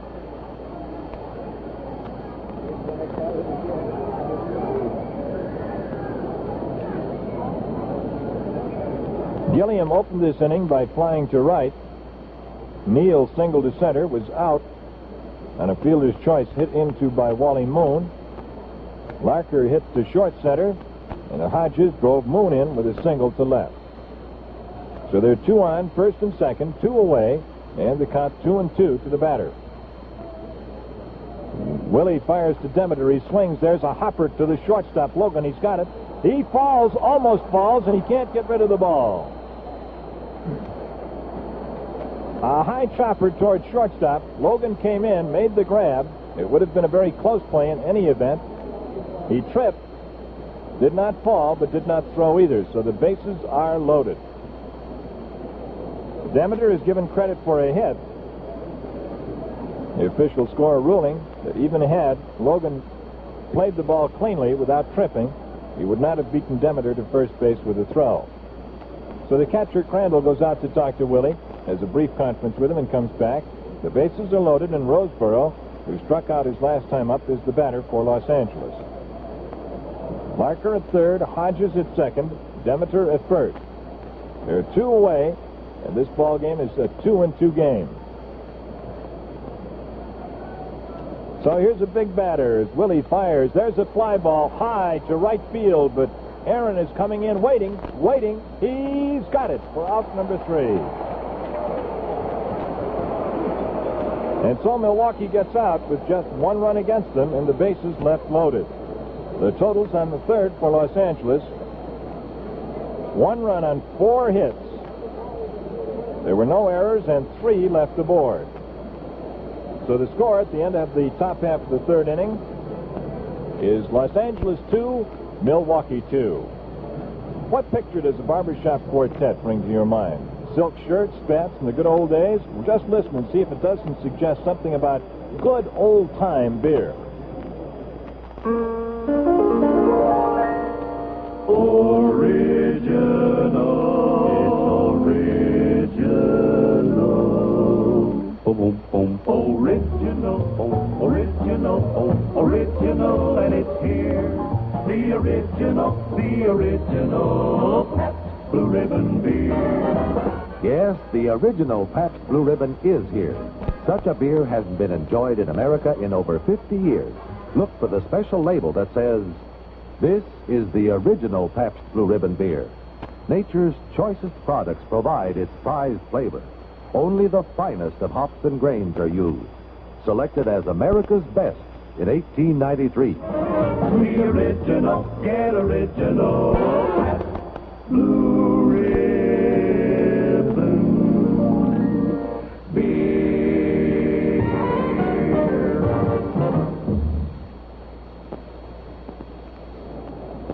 No longer just a memory, but really here, the original Pabst Blue Ribbon beer. Enjoy that prize-winning Pabst flavor today. So up in the bottom half of the third inning for Milwaukee, the Braves' great right fielder from Mobile, Alabama, Hank Aaron. The Major League's leading hitter takes the first pitch from Los Angeles' right-hander Larry Sherry on the outside for ball 1. In the last half of the third, Aaron, Adcock, and Pfaff go in that order.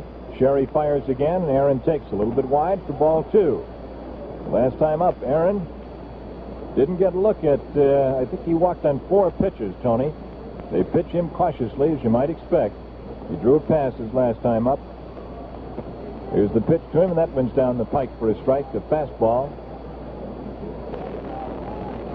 The count is 2 balls and 1 strike to the Milwaukee leadoff man in the last half of the third inning.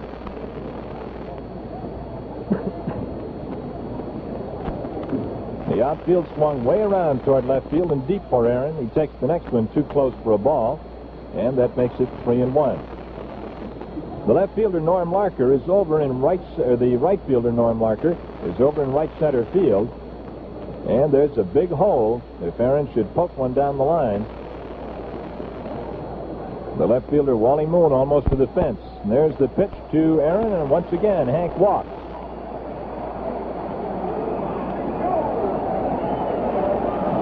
Aaron draws another walk. That brings up Joe Adcock with Aaron the lead run at first base. Adcock, his last trip to the plate, the big fellow struck out against McDevitt.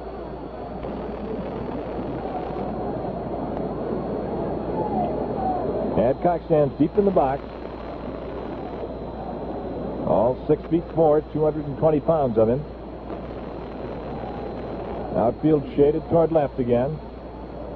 Not quite as drastically as for Aaron. Aaron takes a short lead at first. Here's the pitch to Adcock. Hit sharply to the third baseman. Bobbled. Thrown to second for the force. The relay to first. Double play. Adcock hits to the double play from the third baseman Gilliam to the second baseman Neal on to Hodges at first base. The ball was a one-hop shot down to Gilliam. It was in his glove, popped up. He grabbed it with his bare hand, fired it on to second base. The relay nipped the batter, Adcock, and it's 2 away. The base is empty. Andy Pafko steps in. He flied to center his last trip. Pafko swings, and there's a sky-high pop-up. Foul of third.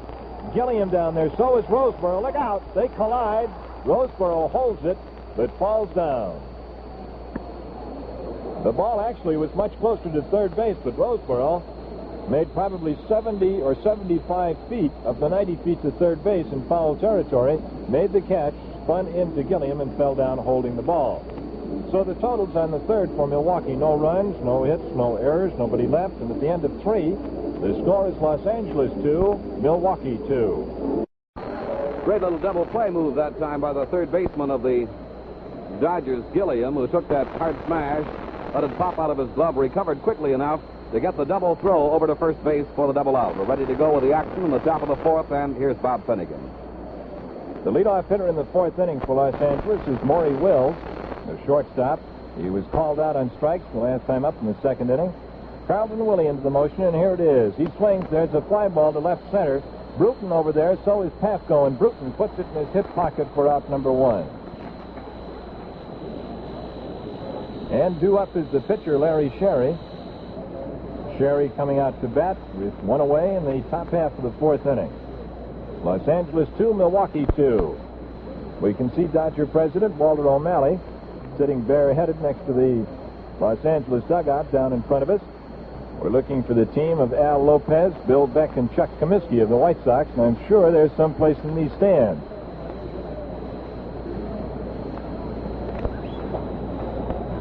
All right, here's Sherry, right-hand swinger.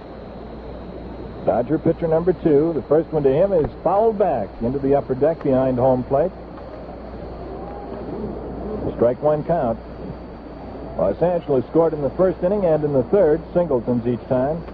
Milwaukee scored a pair in the second, and we've got a tie game.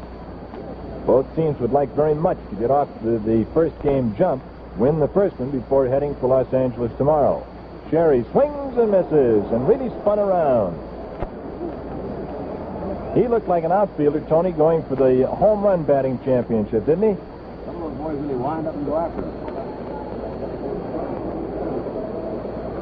So it's an 0-2 count to pitcher Sherry. He swings not far enough around for that to be called a strike and ducks under a high, hard fastball. Wound up on the seat of his pants and is up dusting his uniform off now. A great personality and the veteran National League arbiter behind home plate today, Jocko Conlon, heading up a 6-man umpiring crew at all bases and down the foul lines. Here's the pitch to Sherry. He swings and fouls another one back behind home plate into the upper deck.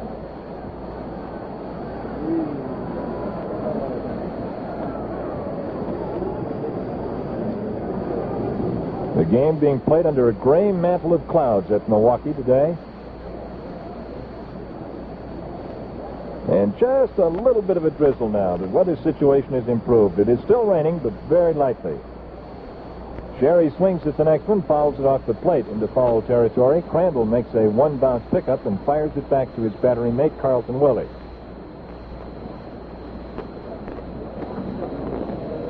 A great Los Angeles shortstop, coaching at third base. And when I say Dodger shortstop, I'm sure you're thinking of the Kentucky Colonel, Pee Wee Reese. Here's the pitch to Sherry, misses outside. That makes it 2-2.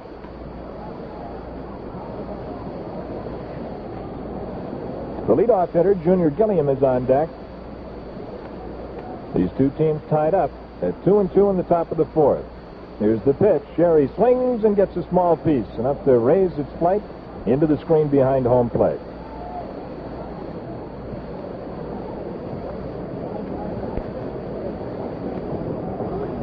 Jocko Conlon calls time behind the plate to get a fresh supply of baseballs.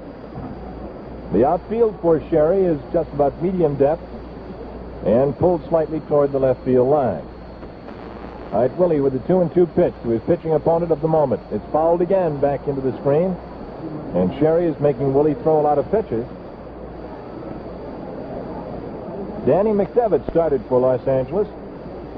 He was taken out with 1 out in the second inning and relieved by the batter now, Sherry.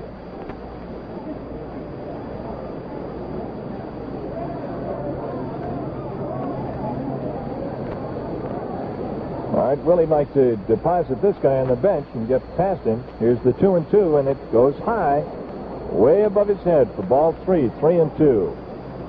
That one looked like it slipped off. A fastball that took off and kept going and kept going. And Crandall had to come off his haunches quickly to bring it down.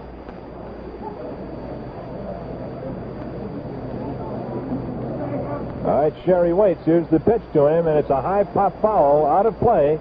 And once again, that one pops onto the screen behind home plate.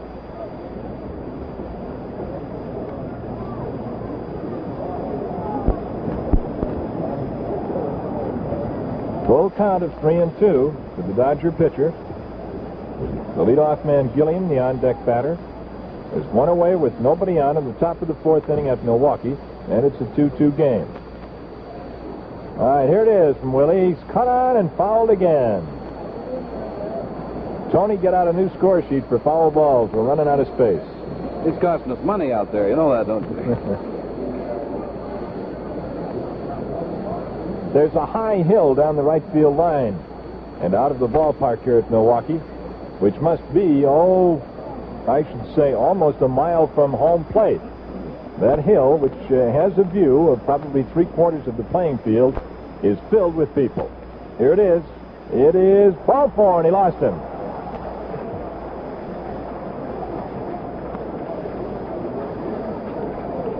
Tony, is that hill out there, I guess about a mile away, has that a name?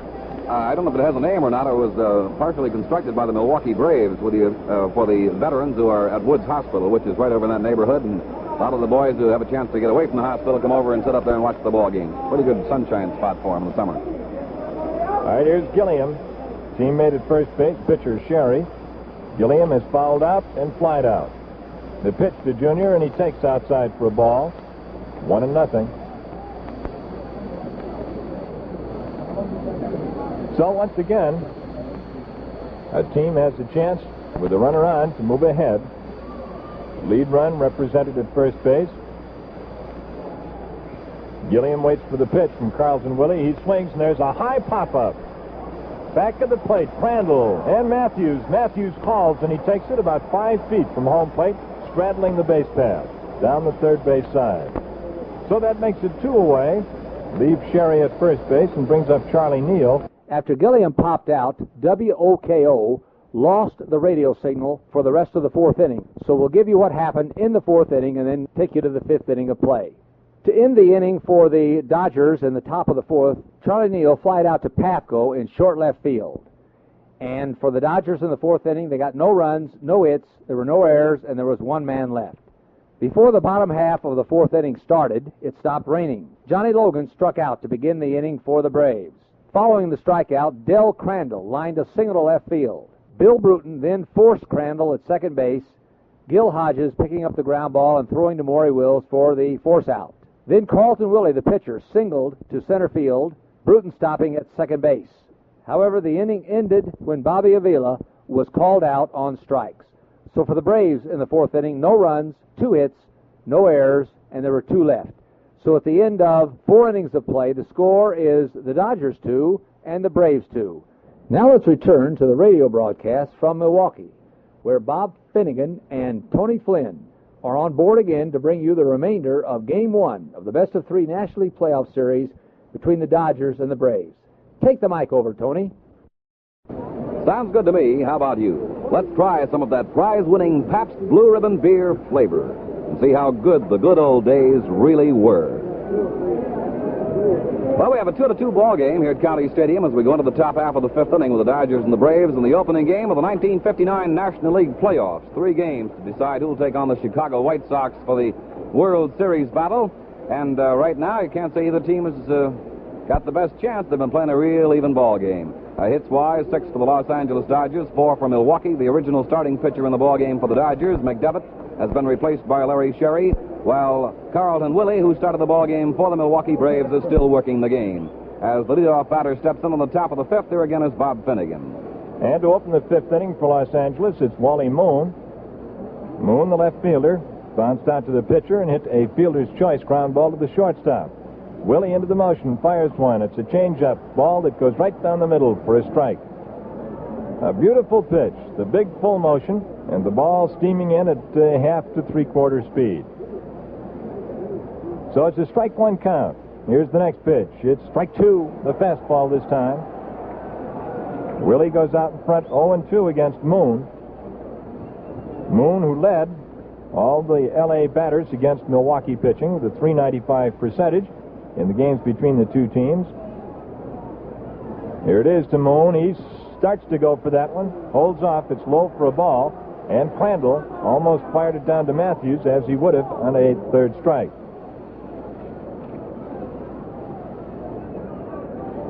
So it's a 1-2 count to Moon. 2-2 game, all knotted up. Each team looking to go ahead. Here's the pitch. Change up into the dirt this time.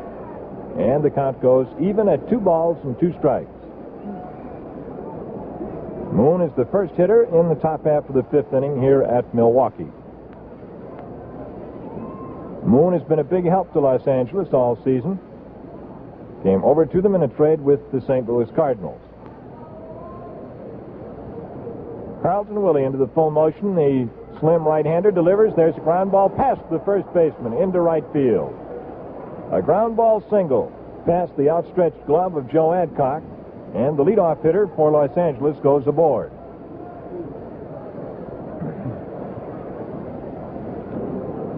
And for the Dodgers, that's hit number 7 off Willie. L.A. has 2 runs on 7 hits. Milwaukee 2 runs on 4.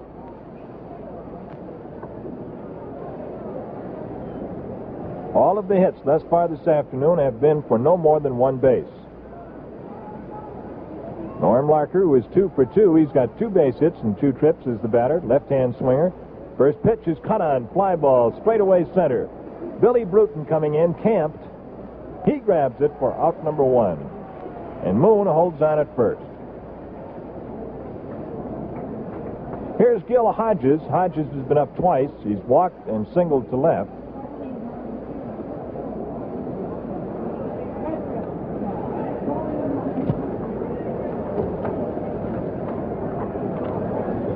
Hodges knocks some of the dirt out of his spikes and steps in. Born in Princeton, Indiana, not too far from Milwaukee. Down, of course, south of the city of Chicago. 6'1", 203 pounds. Fastball high, but cut on and fouled back into the facade of the upper deck, and it skips back onto the ground, back of home plate. Nothing in 1 count to Gil.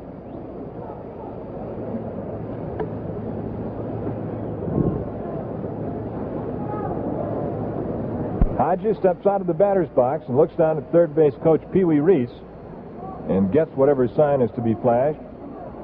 Reese, to our eyes, looked rather motionless, just clapped his hands together as if to encourage Hodges, and that's all. Here's the pitch to Gil. He swings, ground ball.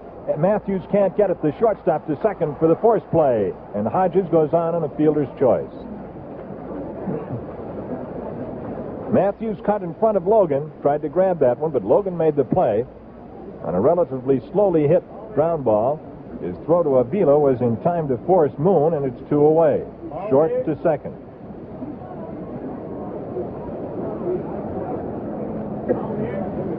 So Hodges is on at first with 2 away, and Don Demeter, who is 1 hit and 2 trips, is the batter. Right-hand swinger. Outfield shades him to left, the infield the same way. Here's the first pitch to Demeter. Swung on. Logan to his right. He's got it. Throw to second. Force play to retire the side.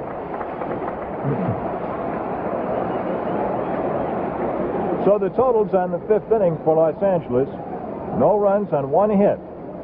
There were no Milwaukee errors and 1 left. And the score at the middle of the 5th inning is Los Angeles 2, Milwaukee 2. Remarkable new Schick 3-speed electric razor. Set the speed, set the head. Get the shave that fits your face. And new top brass hairdressing for men that keeps your hair in place around the clock, fights dandruff hour after hour.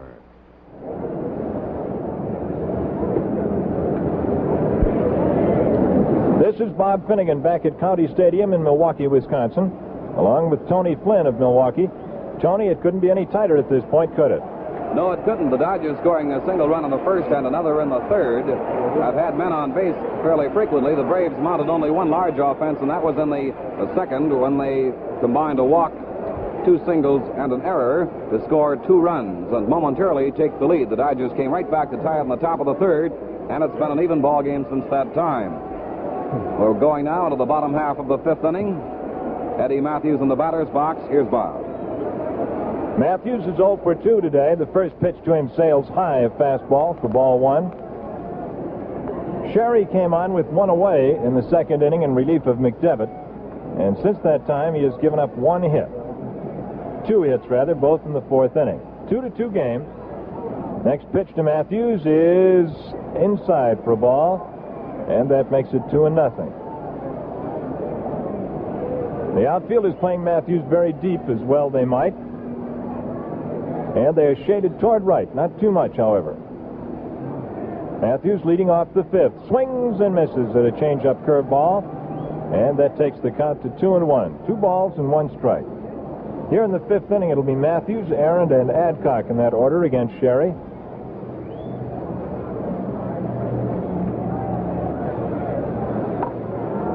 All right, the right-hander delivers to Matthews. He swings a sky-high foul back of the plate, out of play. And it lands in the upper deck right behind home plate.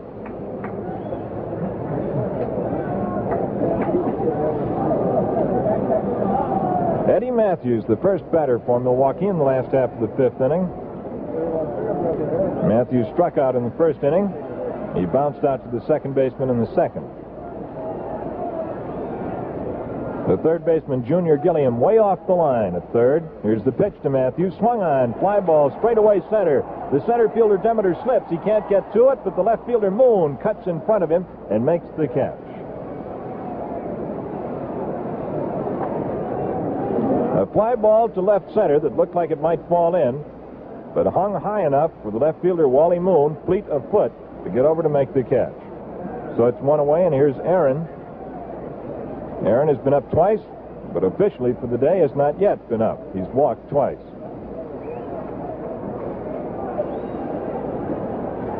Sherry's first pitch is a ground ball hit toward the second baseman, Neal. He's got it, throw to first, and there are 2 away. He beat Aaron by 3 steps. Neal was playing over towards second base for the right-hand batter, and he was right in position for that ground ball back through the box. That brings up Adcock. 0 for 2. He struck out and hit to a double play. 2-2 game in the last half of the 5th inning. Here's the pitch to Joe, and it's low on the outside for a ball. Los Angeles has out-hit Milwaukee 7-4, but it's all tied up in the all-important run column. Adcock takes on the outside again, and that makes it 2-0.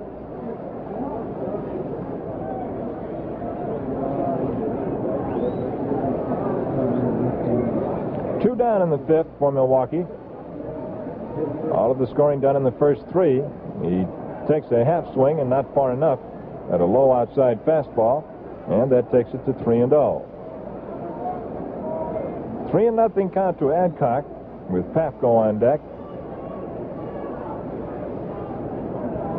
The National League champion Milwaukee Braves trying to repeat beginning today this best 2 out of 3 series. Strike called.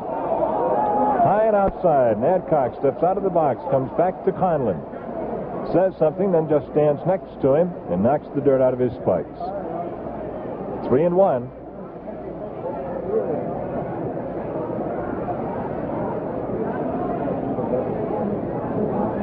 All right, here's Sherry's pitch to Adcock, and he low bridges him, ball 4. A fastball that looked like it got away sailed over Adcock's head, and he trots down to first base. That's walk number 2 given up by Sherry. And for Milwaukee, that's their 4th walk this afternoon.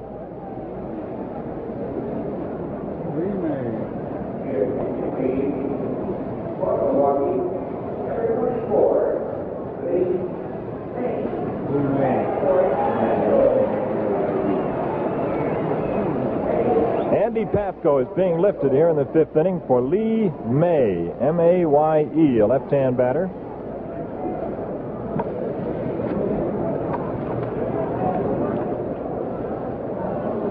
May on the season hit .223. All right, the left-hand swinger stands waiting for the pitch from Sherry. Adcock on with 2 away, a strike called. May appeared in 49 games. He was at the plate 136 times and came up with 42 hits.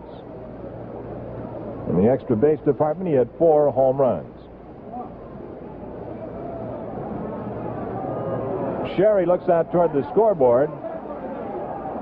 Now he peers down for his sign. Conlon once again waves him ahead. Steps off and looks at first base. Now he's back on. Adcock goes back to the bag. Now he moves away. All this time, May, the pinch hitter, stands ready. Here it is. Fastball, high and tight for a ball. Makes it 1-1. Eddie Matthews flied to center to open this 5th inning. Aaron bounced out to the second baseman.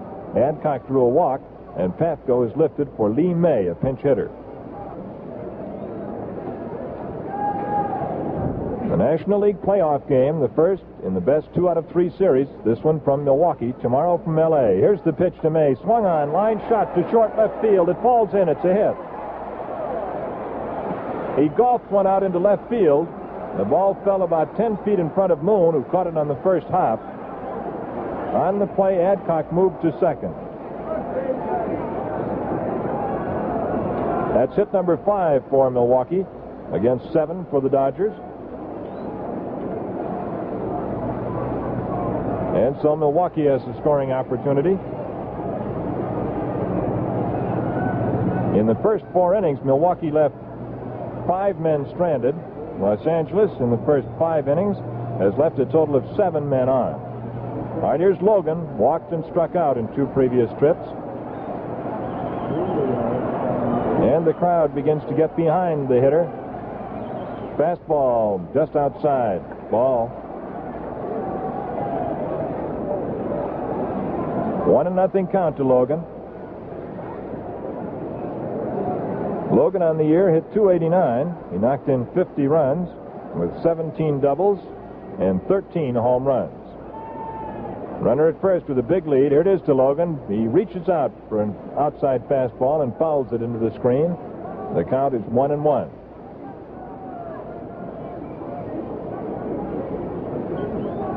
Lee May, in a pinch hitter's role, singled to left. He's at first base with 2 away. In the last half of the 5th inning, Los Angeles and Milwaukee 2-2. L.A. scored in the first inning. Milwaukee went ahead with a pair in the second. Los Angeles tied it in the third.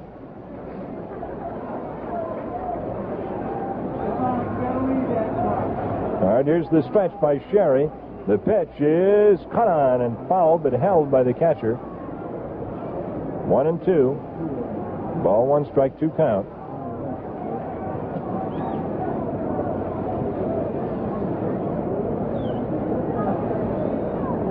Right-hander Larry Sherry with the mound duties at this time for Los Angeles. Johnny Logan, the Milwaukee batter. 2 away, runner at first, last half of the 5th inning. Here's the pitch to Logan. He swings, not far enough around. He held off in time on an outside curveball. And the count is 2-2. 2 balls and 2 strikes to Logan.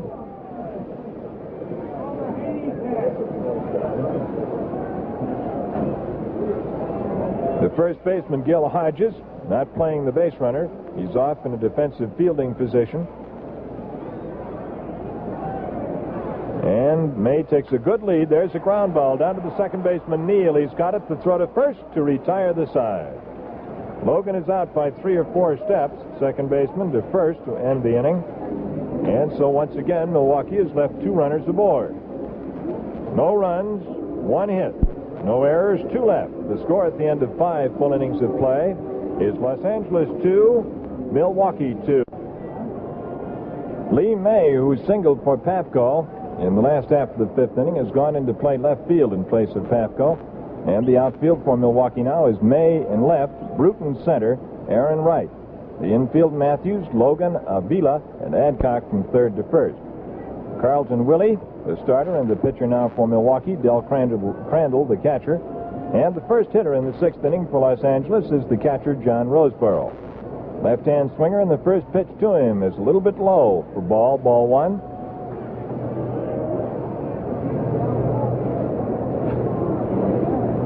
1-0 count. Roseboro's been up there twice. He struck out and flied out. Here's the pitch to him. Cut on and fouled into the screen back of the plate. And one of the members of a broadcast crew behind home plate reached out and caught that thing with a fish net that I think was designed, Tony, to catch whales. Designed to catch baseballs. Boy, he wasn't taking any chances with the size of that thing.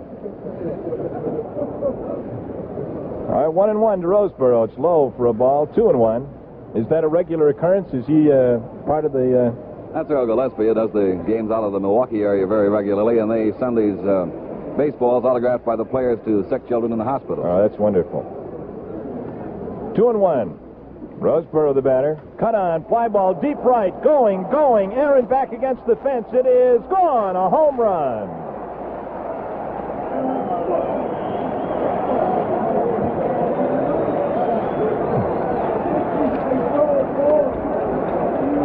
Here's Roseboro trotting across the plate, putting Los Angeles ahead by a score of 3-2.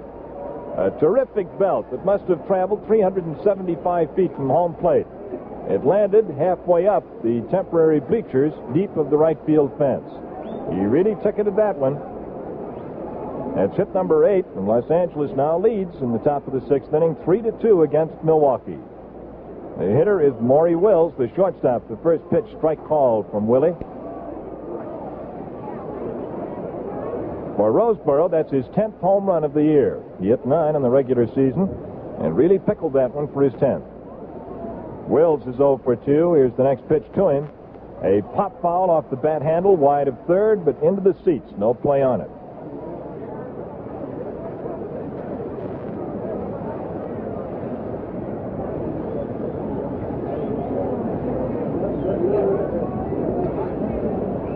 Three to 2 ball game. Roseboro, the Los Angeles catcher, opens the 6th inning with a home run over the right field fence. Nobody out, and Wills, the batter. Carlton Willie rocks into the motion. Here it is to the left-hand swinger. Fouled off again. A line foul into the seats between home and third base.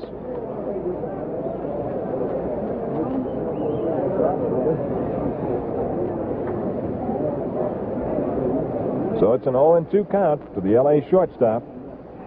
Fastball swung on down to Logan for Milwaukee. The flip to first in time, and he beats him by a step. Short to third, one away. And the pitcher, Sherry, is due to come out of the dugout, and here he comes. Well, Los Angeles has gone ahead by the slimmest of margins here in the 6th inning on a home run by catcher Johnny Roseboro. And the totals now read Los Angeles 3 runs on 8 hits, 1 error. Milwaukee 2 runs on 5 hits and no errors. Los Angeles has left a total of 7 men stranded. Milwaukee has had scoring opportunities 2 and has left the same number.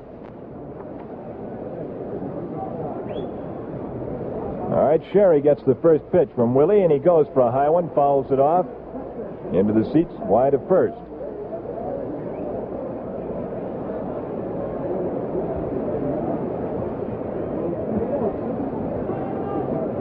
Outfield is shallowed up, fairly deep in left with May, though. Sherry is a big fellow. He's 6'2" and 192. There's a fly ball towering high to straightaway center. Bruton under it, and he's got it for out number 2. That makes it 2 away in the 6th and brings up Gilliam for his 4th trip. He's fouled out twice, both times to the third baseman, Eddie Matthews. And he has lofted 1 to right field, so he's 0 for 3. 2 down, Los Angeles 3, Milwaukee 2. We're in the top half of the 6th inning, playing under the lights in a game delayed at the beginning by rain. Fastball called strike on the outside corner. This game slated to start at 1:30, got underway at 2:15 Milwaukee time. Held up because of rain. The first 4 innings were played in a steady drizzle. It is stopped now. On the outside with a change-up curve, 1-1. Carlton Willie is held 4th on the mound for Milwaukee. Since the beginning, he was the starter. Manager Walter Alston of Los Angeles lifted McDevitt with 1 away in the 2nd when he got into trouble, and Sherry took over. Fastball, cut on, fly ball, sliced down the left field line. May giving it a chase. He's into the corner and grabs it. That retires the side. The total's 1 run on 1 hit, the homer. No errors, none left.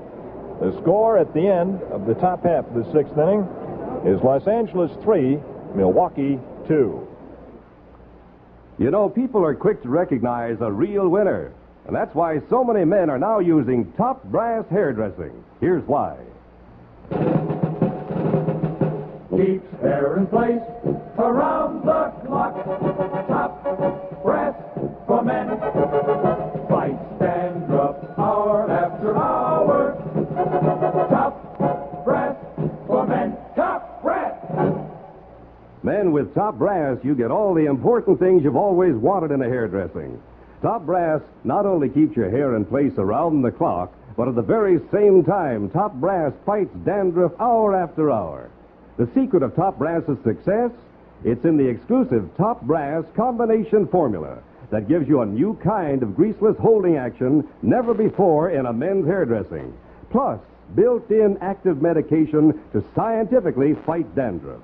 So for hair that has a distinctively healthy, handsome look, get Top Brass for men. It's great. If there's been any pressure, it's certainly been put on by the Dodgers in the last couple of games. Yesterday, they won early against the Cubs, and the Braves had to play the pressure, and they're playing it right now with a 3-2 score. And past the midpoint in this ball game, the Braves are going to have to get something on the scoreboard now, or go into this second game of the playoff one behind. Bob? The leadoff hitter in the last half of the 6th inning from Milwaukee is catcher Del Crandall, and the first pitch to him is too close for a ball, ball 1.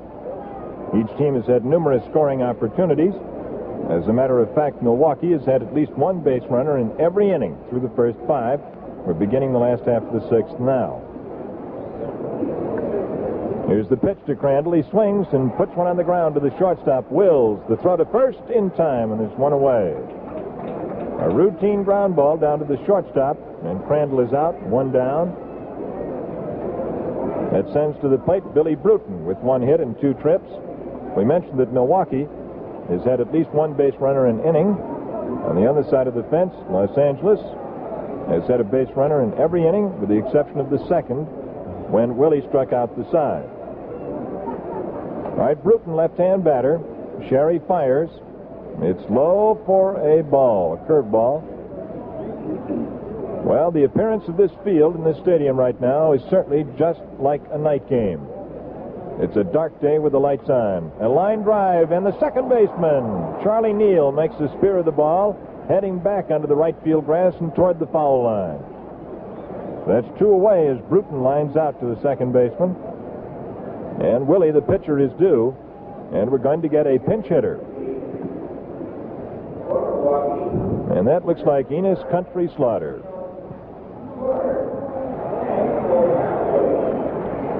Here's Slaughter.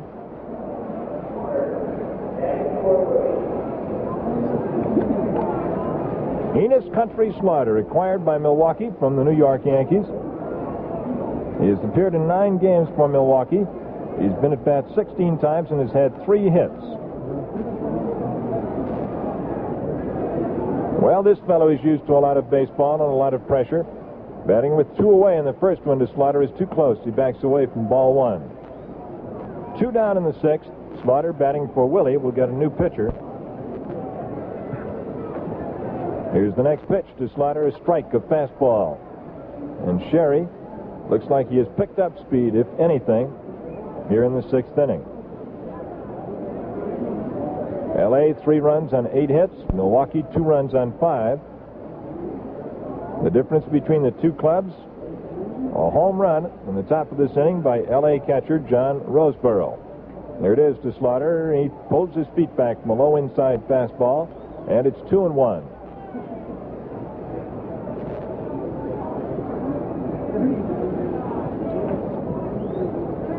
Two balls and 1 strike to Slaughter. Sherry gets his sign. Here it is to Country, low and inside.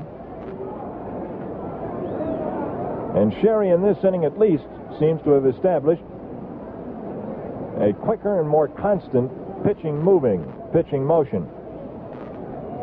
Up until this time, he has taken a great deal of time between pitches and almost seemed to have trouble catching his sign, but now he seems to have hit a groove. Ground ball to Hodges. He's got it behind the bag, and he beats Slaughter by 5 feet. So it's the first baseman unassisted, and the totals in the 6th inning, no runs, no hits, no errors, nobody left. And at the end of 6, the score is the Los Angeles Dodgers 3, the Milwaukee Braves 2. This country is certainly a sports-loving land. Tennis, swimming, football, we love them all. But for millions of fans, there's nothing like baseball. And fans, there's nothing like the new Schick 3-speed electric razor. You set the speed, set the head. Get the shave that fits your face. It's the one and only electric razor that lets you shift the speed and adjust the shaving head to shave as fast, as close as you like. You'll want to try this new Schick 3-speed yourself. Well, you can get a free demonstration at any one of the thousands of Schick dealers across the country, or at any Schick electric shaver shop. You'll find the shaver shop addresses in the yellow pages. And by the way, if you already have a Schick electric razor, bring it in when you're in for your Schick 3-speed demonstration, and take advantage of the Schick Playoff Special. They'll clean and adjust your Schick free of charge. This offer is good for the next 2 weeks only. We're back at County Stadium in Milwaukee, Wisconsin. And we have a new pitcher coming on from Milwaukee, and let's hear a couple of words from Tony Flynn. Taking over one of the steady relievers for the Milwaukee Braves, who worked very hard in the last couple of weeks of this season, Don McMahon. Right-hander, taking his warm-up throws, a husky boy and a good-sized pitcher out there. Goes a little over 6 feet tall, weighs pretty close to 200 pounds. In 6 innings of pitching, Carlton Willie allowed 8 hits, walked 2, struck out 3. Don McMahon replaces him here as we open the 7th inning of the ball game, with the Dodgers leading the Milwaukee Braves by a score of 3-2. Bob? McMahon comes on with a 5-3 record for the 1959 season and an earned run average of .265. All of his appearances, and they numbered 58 in relief. There's the pitch and a line shot past the third baseman. It's a base hit to left field on the first pitch by the leadoff hitter in the 7th inning, Charlie Neal. Neal drilled the line drive just about a foot to the second base side of Matthews, and it's a base hit. So that's hit number 1 off McMahon, and it's the 9th base hit for Los Angeles this afternoon. LA 3, Milwaukee 2. This is the top of the 7th. And the number 2 batter in the inning is Wally Moon with 1 hit in 3 trips.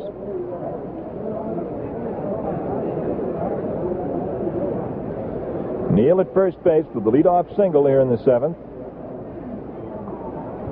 Moon, the handle of the bat, holding it at the end. He's going to bunt it.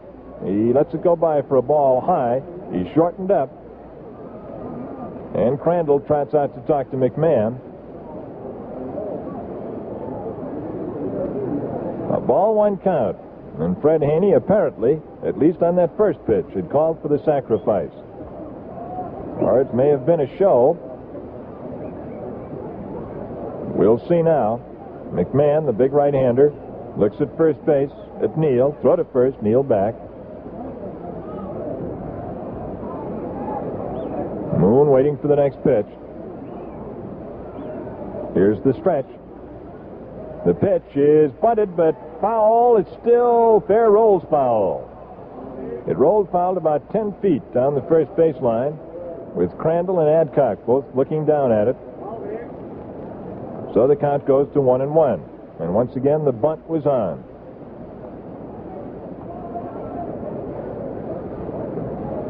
Walter Alston calling for the bunt, realizing in this situation, at least calculating, that 1 run can be awfully big. L.A. leads 3-2. All right, Moon waiting for the next pitch. Neal off at first base. Throw to first base, back in head first. Makes the tag of the bag with his hand. He's safe. 1-1 count. Out of the batter's box goes Moon to look down at the third base coach, Reese. Now he's ready again. Nobody out. Here's the pitch. He shortens up and watches it go by outside for a ball. That makes it 2-1.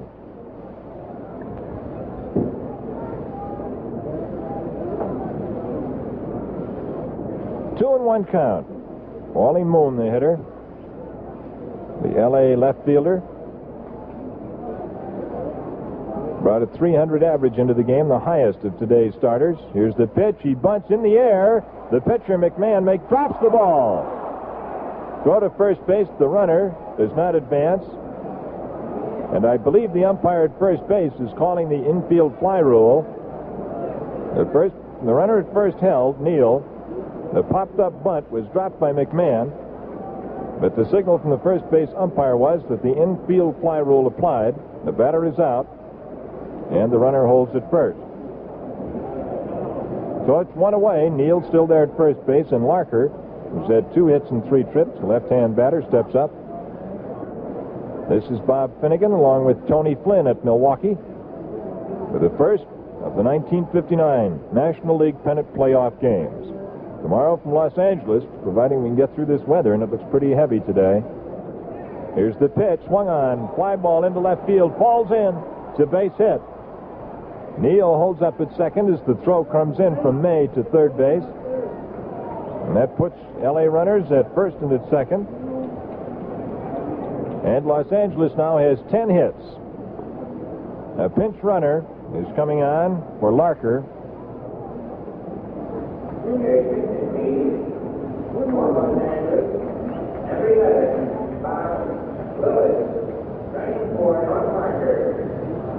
Lillis is running for Larker.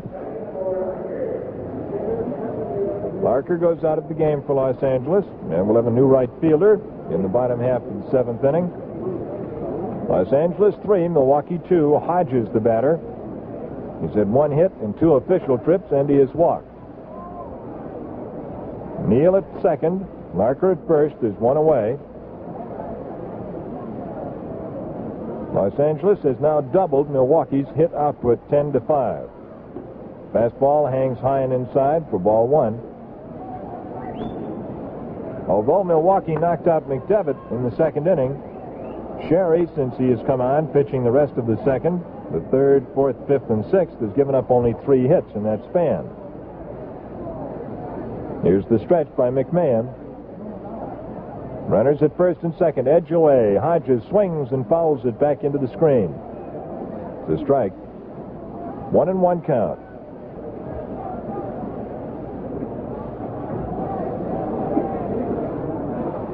Here's the stretch.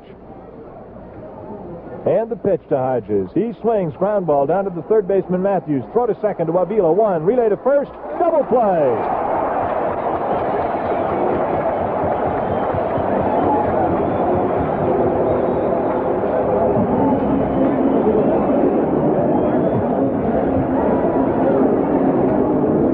Hits to a double play, third to second to first to retire the side. And in the 7th for Los Angeles, no runs on 2 hits, no errors, 1 left. At the middle of the 7th inning, the score is L.A. 3, Milwaukee 2. Say, if you're a guy who's interested in the best there is, listen to this.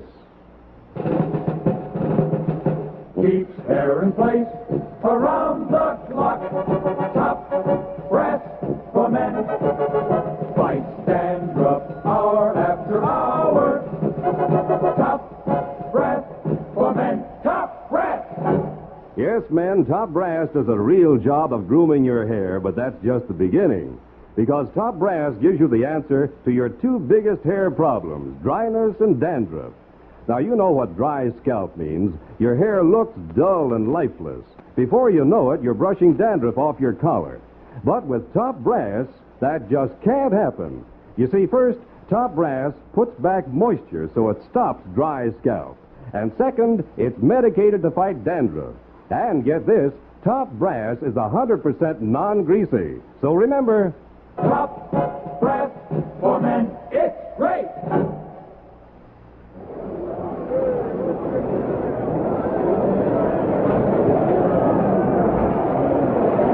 The first hitter in the last half of the 7th inning after that 7th inning stretch by this big crowd here is going to be the leadoff man, Bobby Avila. Sherry has gone into right field. There's a pitch inside to Avila, ball 1.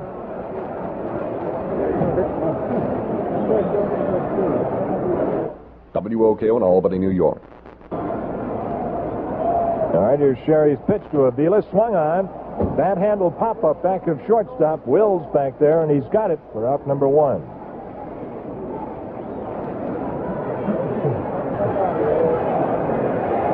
So there's one away in the 7th, and that brings up Eddie Matthews. Matthews is hitless in 3 trips. He struck out, bounced out, and flied to center. One away, last half of the 7th. Los Angeles 3, Milwaukee 2. LA out in front in this one. In an attempt to get the jump in this series, a short one, 2 out of 3. Tomorrow's game 2 will be played at Los Angeles.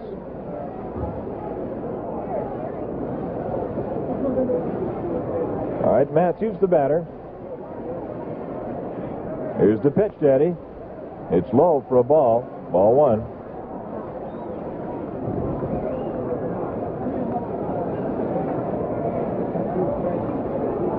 Los Angeles and Milwaukee set a major league record yesterday when they tied for the pennant. They won the fewest number of games in Major League history for a pennant winner. They won 86 games. The previous low was Detroit's 88 in 1945. Jocko Conlon asks for the baseball and fires a new one out to Sherry. He throws that one out of the game. A 2-0 count with one away in the last half of the 7th on Matthews, the Milwaukee third baseman.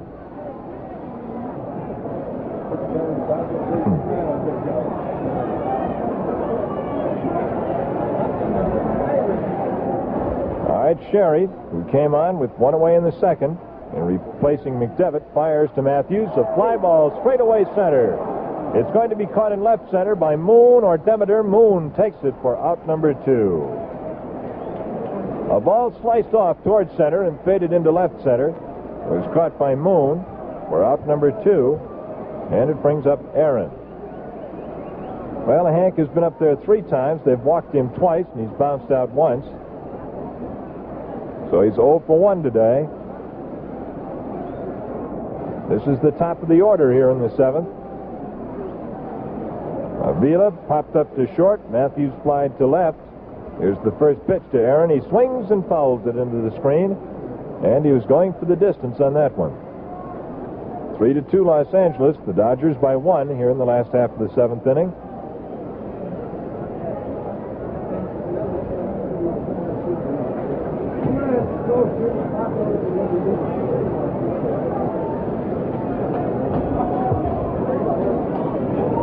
Well, it's a squeaker, as you can tell. Here's the pitch to Aaron, and he takes the ball on the outside and low. That evens the count at a ball and a strike.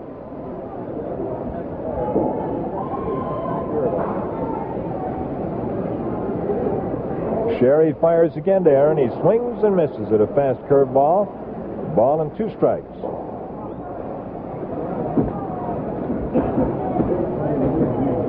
The last inning, the 6th inning, was the only inning in which Milwaukee has come up and gone down in order. They have left a total of 7 men stranded thus far this afternoon. And Sherry has done his best pitching since the 5th inning. He's gotten stronger, apparently. Swung on and missed for strike 3, and Aaron is a strikeout victim. He went for a high, hard fastball and went down on strikes. So in the 7th for Milwaukee, no runs, no hits, no errors, nobody left on. At the end of 7 full innings of play, the score is the Los Angeles Dodgers 3, the Milwaukee Braves 2. In baseball, it's 1, 2, 3, and you're out. When it comes to shaving, it's 1, 2, 3, and you're in. Yes, just listen. 1, 2, 3. That's the sound of the new Schick 3-speed electric razor. And it means you're in. In for the most remarkable shave of your life. 3 speeds, because no 1-speed razor is right for every beard. Fans, this new Schick actually lets you shift the speed and adjust the custom comb head to shave as close, clean, and fast as you like. Now, my beard is tough as all get out. If you're in that league, you shift to high for stepped-up speed. If you have tender skin, Schick's low speed serves up an extra gentle shaving action. Or you can even shift the speed while shaving for those problem areas like your chin or upper lip. Well, that's the story, fans. Try this new Schick 3-speed yourself. Most dealers will gladly arrange a free demonstration. Set the speed, set the head. Get the shave that fits your face. The first batter for Los Angeles in the 8th inning is Don Demeter, the center fielder. McMahon's first pitch, a curveball, gets the inside corner for a strike, strike one.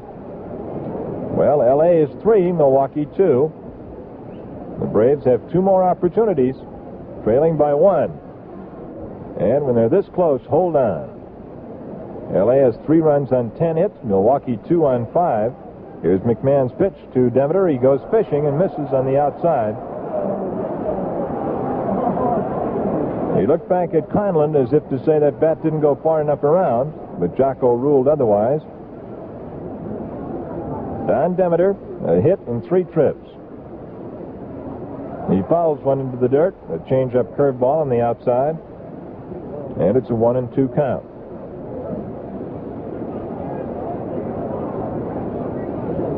Over the course of the regular season, which ended yesterday, L.A. had the edge over Milwaukee, 12-10.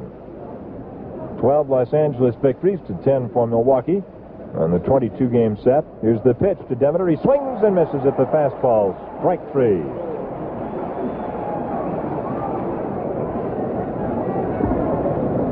That's the first strikeout recorded by McMahon in relief. He's pitched now an inning and 1/3. He has given up 2 hits. He was helped out in the 7th inning by an inning-ending double play. That brings up Roseboro, whose terrific blast to right field has separated these 2 teams. He swings at the fastball off the handle, strike 1. Roseboro led off the 6th inning with a home run into the seats in right field. He has 1 hit in 3 trips. There's the next pitch, high and close for a ball, 1-1. Roseboro struck out in the 2nd. He flied to right in the 3rd, and then belted the homer in the 6th. 1 away here in the 8th. McMahon fires down to Roseboro, takes something off. A curveball, and it's outside for a ball. 2-1.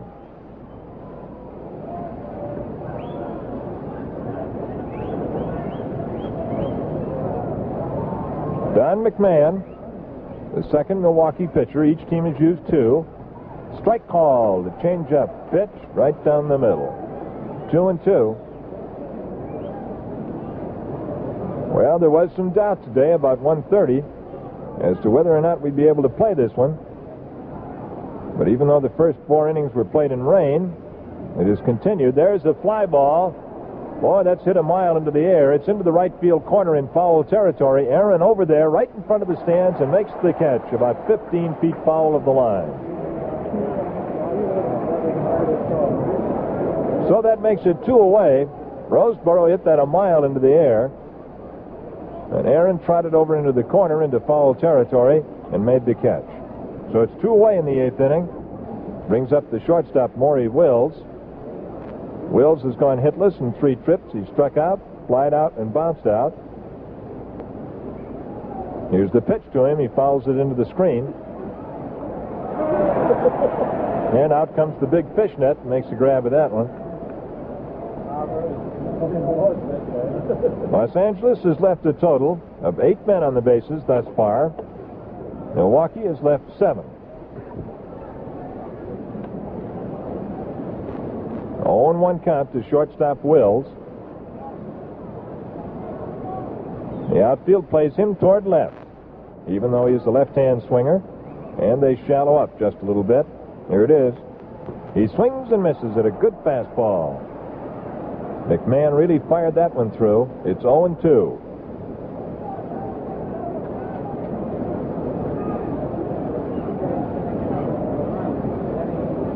All right, the big right-hander set to work again. The 0-2 pitch, cut on and missed for strike 3 to retire the side. And McMahon struck out 2 of the 3 men to face him in the 8th inning. No runs, no hits, no errors, nobody left on. And the score at the middle of the 8th inning is Los Angeles 3, Milwaukee 2. You know, fans, in sports, there's an all-time champion in every field. And in men's hairdressing, the great all-time champion is Top Brass. Here's why. Keeps hair in place around the clock. Top brass for men. Fights dandruff hour after hour. Top brass for men. Top brass.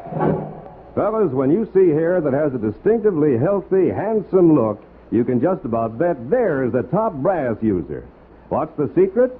Well, it's in the exclusive Top Brass combination formula that gives you a new kind of greaseless holding action never before in a men's hairdressing.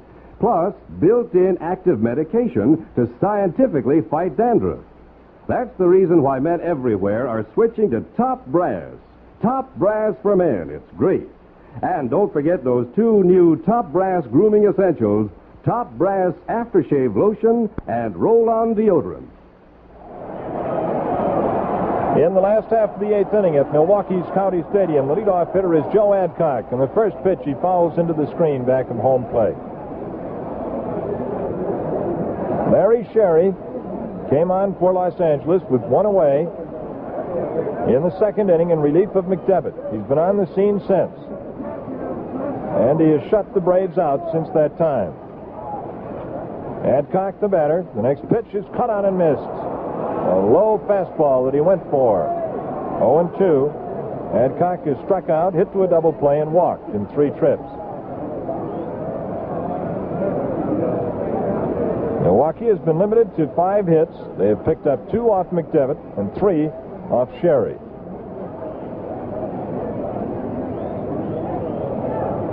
Here's the pitch to Adcock. A fastball called strike 3. And I think, Tony, that was the fastest pitch he threw all day. He seems to have been getting faster instead of getting slower, faster working on the mound in his motion, and his delivery is coming in there in fine style. They've done a pretty good job of holding down the high average hitters of the Braves, like Adcock, Matthews, Aaron, and Johnny Logan. None of those have been able to come through with any consistent hitting at all today. As a matter of fact, I think they've all been shut out, just looking quickly here, Tony.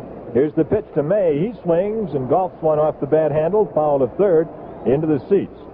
Let's see, Matthews has been blanked in 4 trips. Aaron has been blanked in 2 official trips. He's walked twice. Adcock has been blanked in 3 trips and walked once. So the hitting has come to 5 hits, 2 from Crandall, 1 from Bruton, 1 from May as a pinch hitter, and there's one other in there, Tony. 1 away in the 8th. May, the batter. He came in to replace Pafko in the 5th inning as a pinch hitter and took over the position. Into the dirt is the curveball. That's 2-1.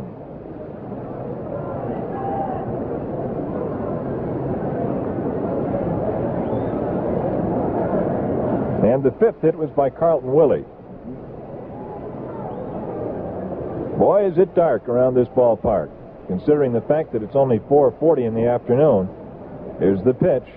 Cut on and into the dirt behind home plate. The count goes to 2-2 against May. So the hits for Milwaukee, 1 by Willie, 1 by Bruton, 2 by Crandall, and 1 by May, and all singles. L.A. has had 10 hits, and the only one for extra bases in that bunch was Roseborough's home run for the 3rd L.A. run.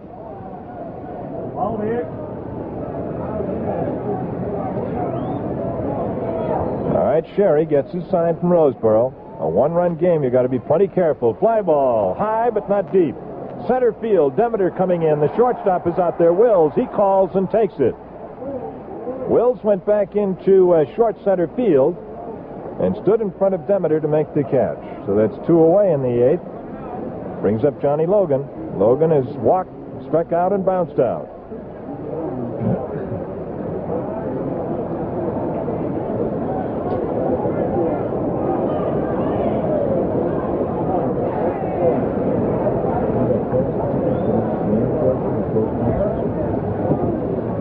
All right, Sherry into the motion. Here's the pitch to Logan. Ground ball to the left. The shortstop Wills. He can't play it. It goes into center field.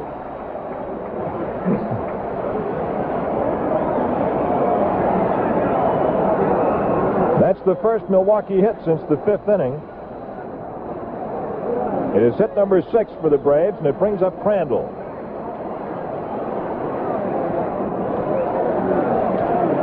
And now a conference is being held at home at the pitcher's hill between the catcher, Roseboro, and the pitcher, Sherry.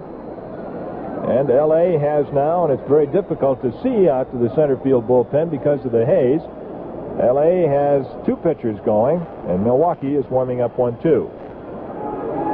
Pitch is working over for the Dodgers right now. Johnny Potter is the left-hander, and Churn, the right-hander, are both loosening up in the bullpen.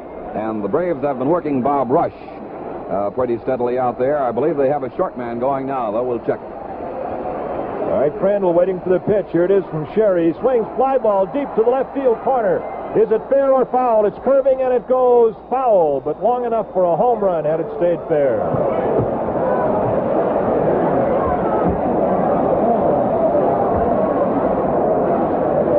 That ball hit by Crandall went foul by probably 5 or 6 feet. Foul of the corner. Had it stayed fair, a matter of 5 or 6 feet, it would have dropped just over a high fly ball just over the fence. But as it is, it's a long, noisy strike. Nothing in 1 count to Dell. Logan is the runner at first base. There are 2 away, last half of the 8th inning. Here's the pitch to Crandall, swung on, fouled off, and it goes to 0-2.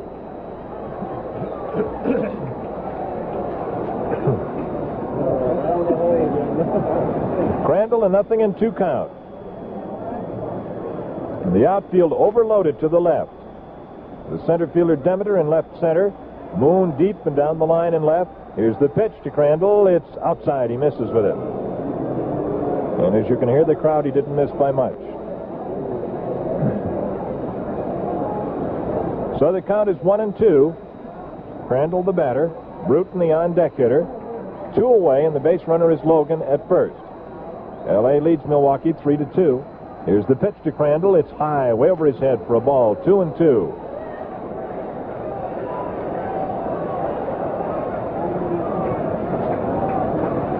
Two balls and 2 strikes, and Crandall steps out to get some dirt on his hands.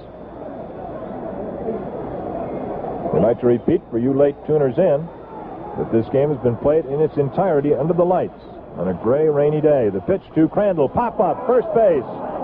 Roseboro calling Hodges. Roseboro out in front of the plate, between the plate and the pitcher's mound, and he takes it for out number 3. A pop-up in front of the hill ends the 8th inning for Milwaukee. The totals, no runs, 1 hit, no errors, 1 left. And at the end of 8 full innings of play, it's Los Angeles 3, Milwaukee 2. You know, this country is certainly a sports-loving land. Tennis, swimming, football, we love them all. But for millions of fans, there's nothing like baseball. And fans, there's nothing like the new Schick 3-speed electric razor. You set the speed, set the head. Get the shave that fits your face.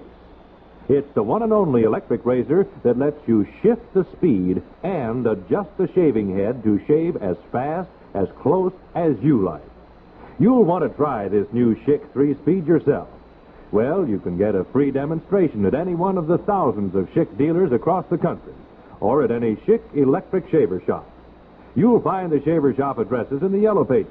And by the way, if you already have a Schick electric razor, bring it in when you're in for your Schick 3-speed demonstration. And take advantage of the Schick Playoff Special. They'll clean and adjust your Schick free of charge. This offer is good for the next 2 weeks only. We go to the 9th inning at Milwaukee, and for a couple of words, Tony Flynn. Well, the words have to be about Larry Sherry and the fine relief job he's done for the Dodgers since coming on in this ball game. He has had the Milwaukee Braves pretty much eating out of his hand, with very minor exceptions. The Braves got a little something going in the last half of the 8th inning, but that all happened after 2 were out, and he was in control to get Crandall to pop out and end the inning. Since taking over after an inning and a third pitched by the starting pitcher McDevitt, Larry Sherry has definitely had the Braves going his way. He's ready as a hitter right now, Bob. Sherry is the batter. The pitcher is Don McMahon, number 2 pitcher today. He came on for Willie at the end of 6. Sherry has scattered 4 hits since he came on in the 2nd inning. 4 hits and 1 walk. He's shut the Braves out. He hits a ground ball to Matthews to his left. Eddie's got it. The throw to first. One away.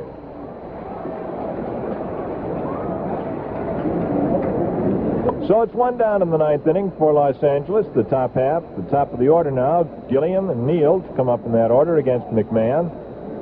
And we're all looking ahead to the last half of the inning.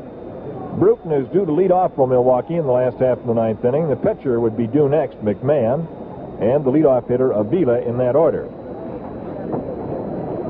Tomorrow afternoon we'll be on the air from Los Angeles with the second game in this series.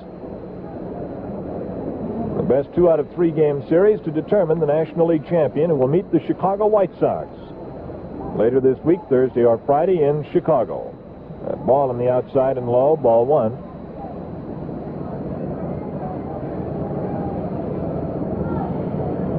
Gilliam has been up to the plate 4 times. He's hitless. There's a strike called across the letters on the inside corner. Gilliam has flied out twice and fouled out twice. Well, if you listen, you'll hear an aircraft in the background overhead.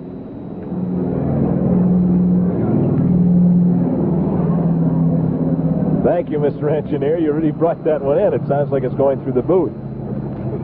But it looks like we'll have a chance to fly tonight, if we can judge that one. Here's the pitch to Neal. It's low on the inside.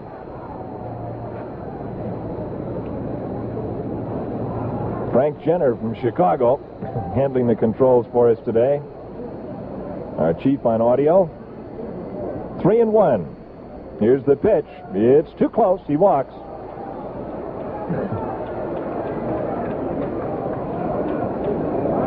Gilliam gets a walk that puts him at first base with 1 away and brings up Charlie Neal. Neal has had good success today. He's had 3 hits and 4 trips. All singles. Of the total of 16 base hits today, there's been only 1 extra base hit, and a really big one. Throw to first, he's back. That was the 6th inning leadoff home run by L.A. catcher Johnny Roseboro, which puts the Los Angeles Dodgers where they are now, 3-2 on top. Here it is to Neal. He stays off of a curveball low, ball 1.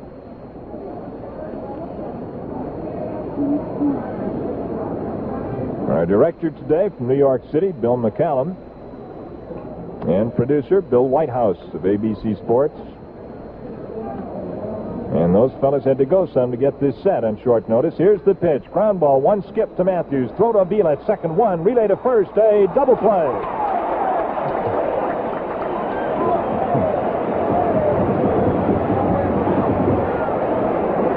So in the ninth inning for Los Angeles, no runs, no hits, no errors, nobody left. And as we go to the bottom half of the ninth inning, the score is L.A. 3, Milwaukee 2.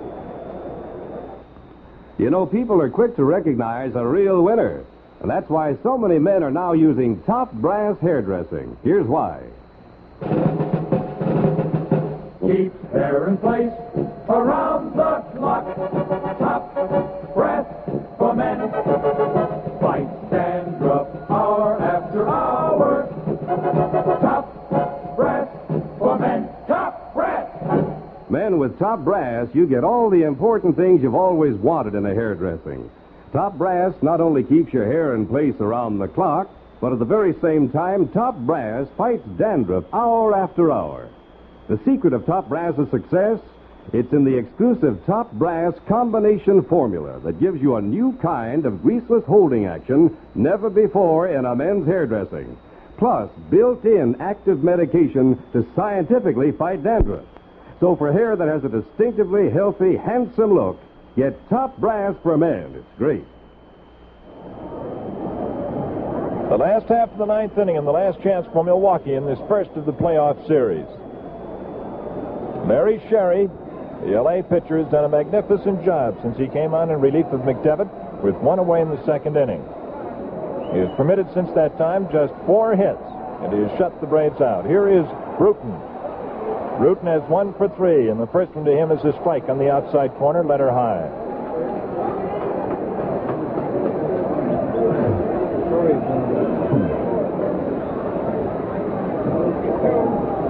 Right into the motion goes Sherry. The pitch to Bruton is cut on, a good fastball, and boy, this right-hander has picked up steam as he's gone along.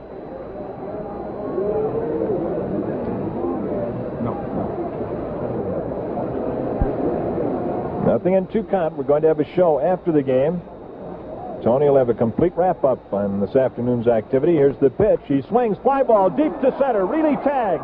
Demeter back against the wall, and he grabs it.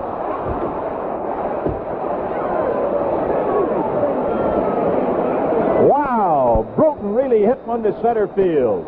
To right or left, it would have been gone, but to center field, Demeter, who turned his back on the infield, got back to the fence and pulled it down. His back was right up against that wire fence, 400 feet from home plate when he made the catch. Now we've got a pinch hitter for the pitcher, McMahon, Frank Torrey. Torrey is batting here in the 9th inning. And Sherry into the motion against Torrey. He catches him with a strike above the knees. Hit .228 on the regular season. Appeared in 112 games, had 1 home run. All right, Torrey, left-hand batter. Sherry into the motion. The fastball is high. Boy, I'll tell you, that fly ball by Bruton really gave this crowd a stir. Demeter just saw that one, turned his back on the infield and took off like he was on the 100-yard dash. Turned in front of the fence and made the catch. Here's the pitch to Torrey. Torrey swings, fly ball, right field, short. Here comes Norm Sherry hurrying. He grabs it.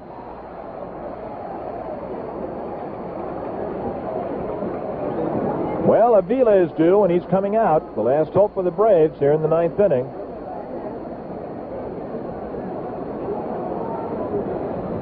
After the game, we'll have a quick look at the totals, and then we'll have a complete wrap-up with the story of today's encounter. And then we'll talk to you from Los Angeles tomorrow afternoon.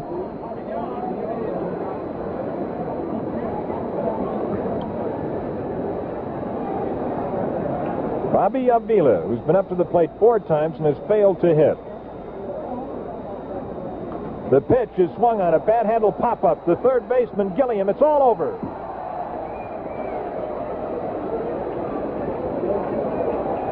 And everybody comes out of the L.A. dugout to shake the hand of Larry Sherry, who turned in a brilliant relief job, coming on with 1 out in the 2nd inning and shutting out Milwaukee the rest of the way. The final score is the L.A. Dodgers 3, the Milwaukee Braves 2, and we'll be back in 60 seconds with a wrap-up on today's game. This is WOKO, Albany, New York.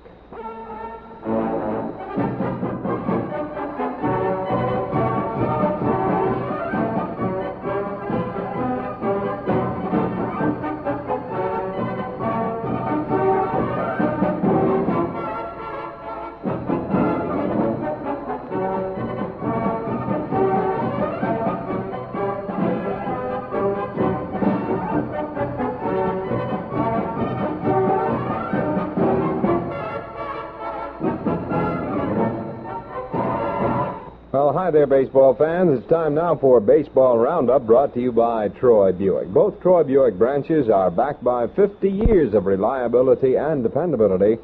For that safe used car at Troy Buick's used car branch at 107th Street, corner of 2nd Avenue, Troy. The Los Angeles Dodgers come 1 game closer to righting themselves after losing 2 previous playoff series, first to St. Louis and then to the Giants.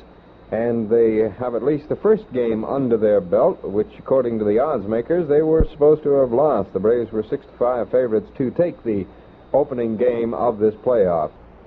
Well, here's the way it went in today's first playoff game. In the first inning, the Dodgers jumped off to a 1-run lead when Neil singled, went to second on Moon's infield out. Norm Larker then singled, scoring Neil. Hodges walked before Don Demeter flied out to Bruton to retire the side. That was all the action until the Brave half of the 2nd inning.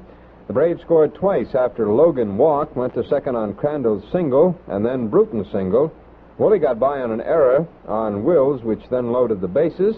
Avila forced Willie at second, but Del Crandall scored, and the Braves went ahead 2-1. Matthews grounded out Neil to Hodges to end the threat. They cruised along that way with both pitchers, Larry Sherry, who had come in to relieve Danny McDevitt, and Carlton Woolley hooked up in a real thriller. It was a thriller all the way, by the way. In the 6th inning, Lee May went into right field, having pinch hit previously. In the bottom half of the 5th inning, Roseboro hit a home run into the right field bleachers. And that put the Dodgers out in front by a 3-2 margin. The rest of the inning, Logan threw out Wills, Cherry flied to Bruton, Gilliam flied out to May. That was the story of the 6th inning, but that one swing and that one home run was the story of the ball game. Johnny Roseboro blasting the bases empty homer, his 10th of the season. Billy Bruton came close in the bottom half of the 9th inning, sending Don Demeter all the way to the scoreboard in center field to haul down his drive, but that was it. The final score, L.A. 3 and Milwaukee 2. And that's it. That's Baseball Roundup, presented by Troy Buick.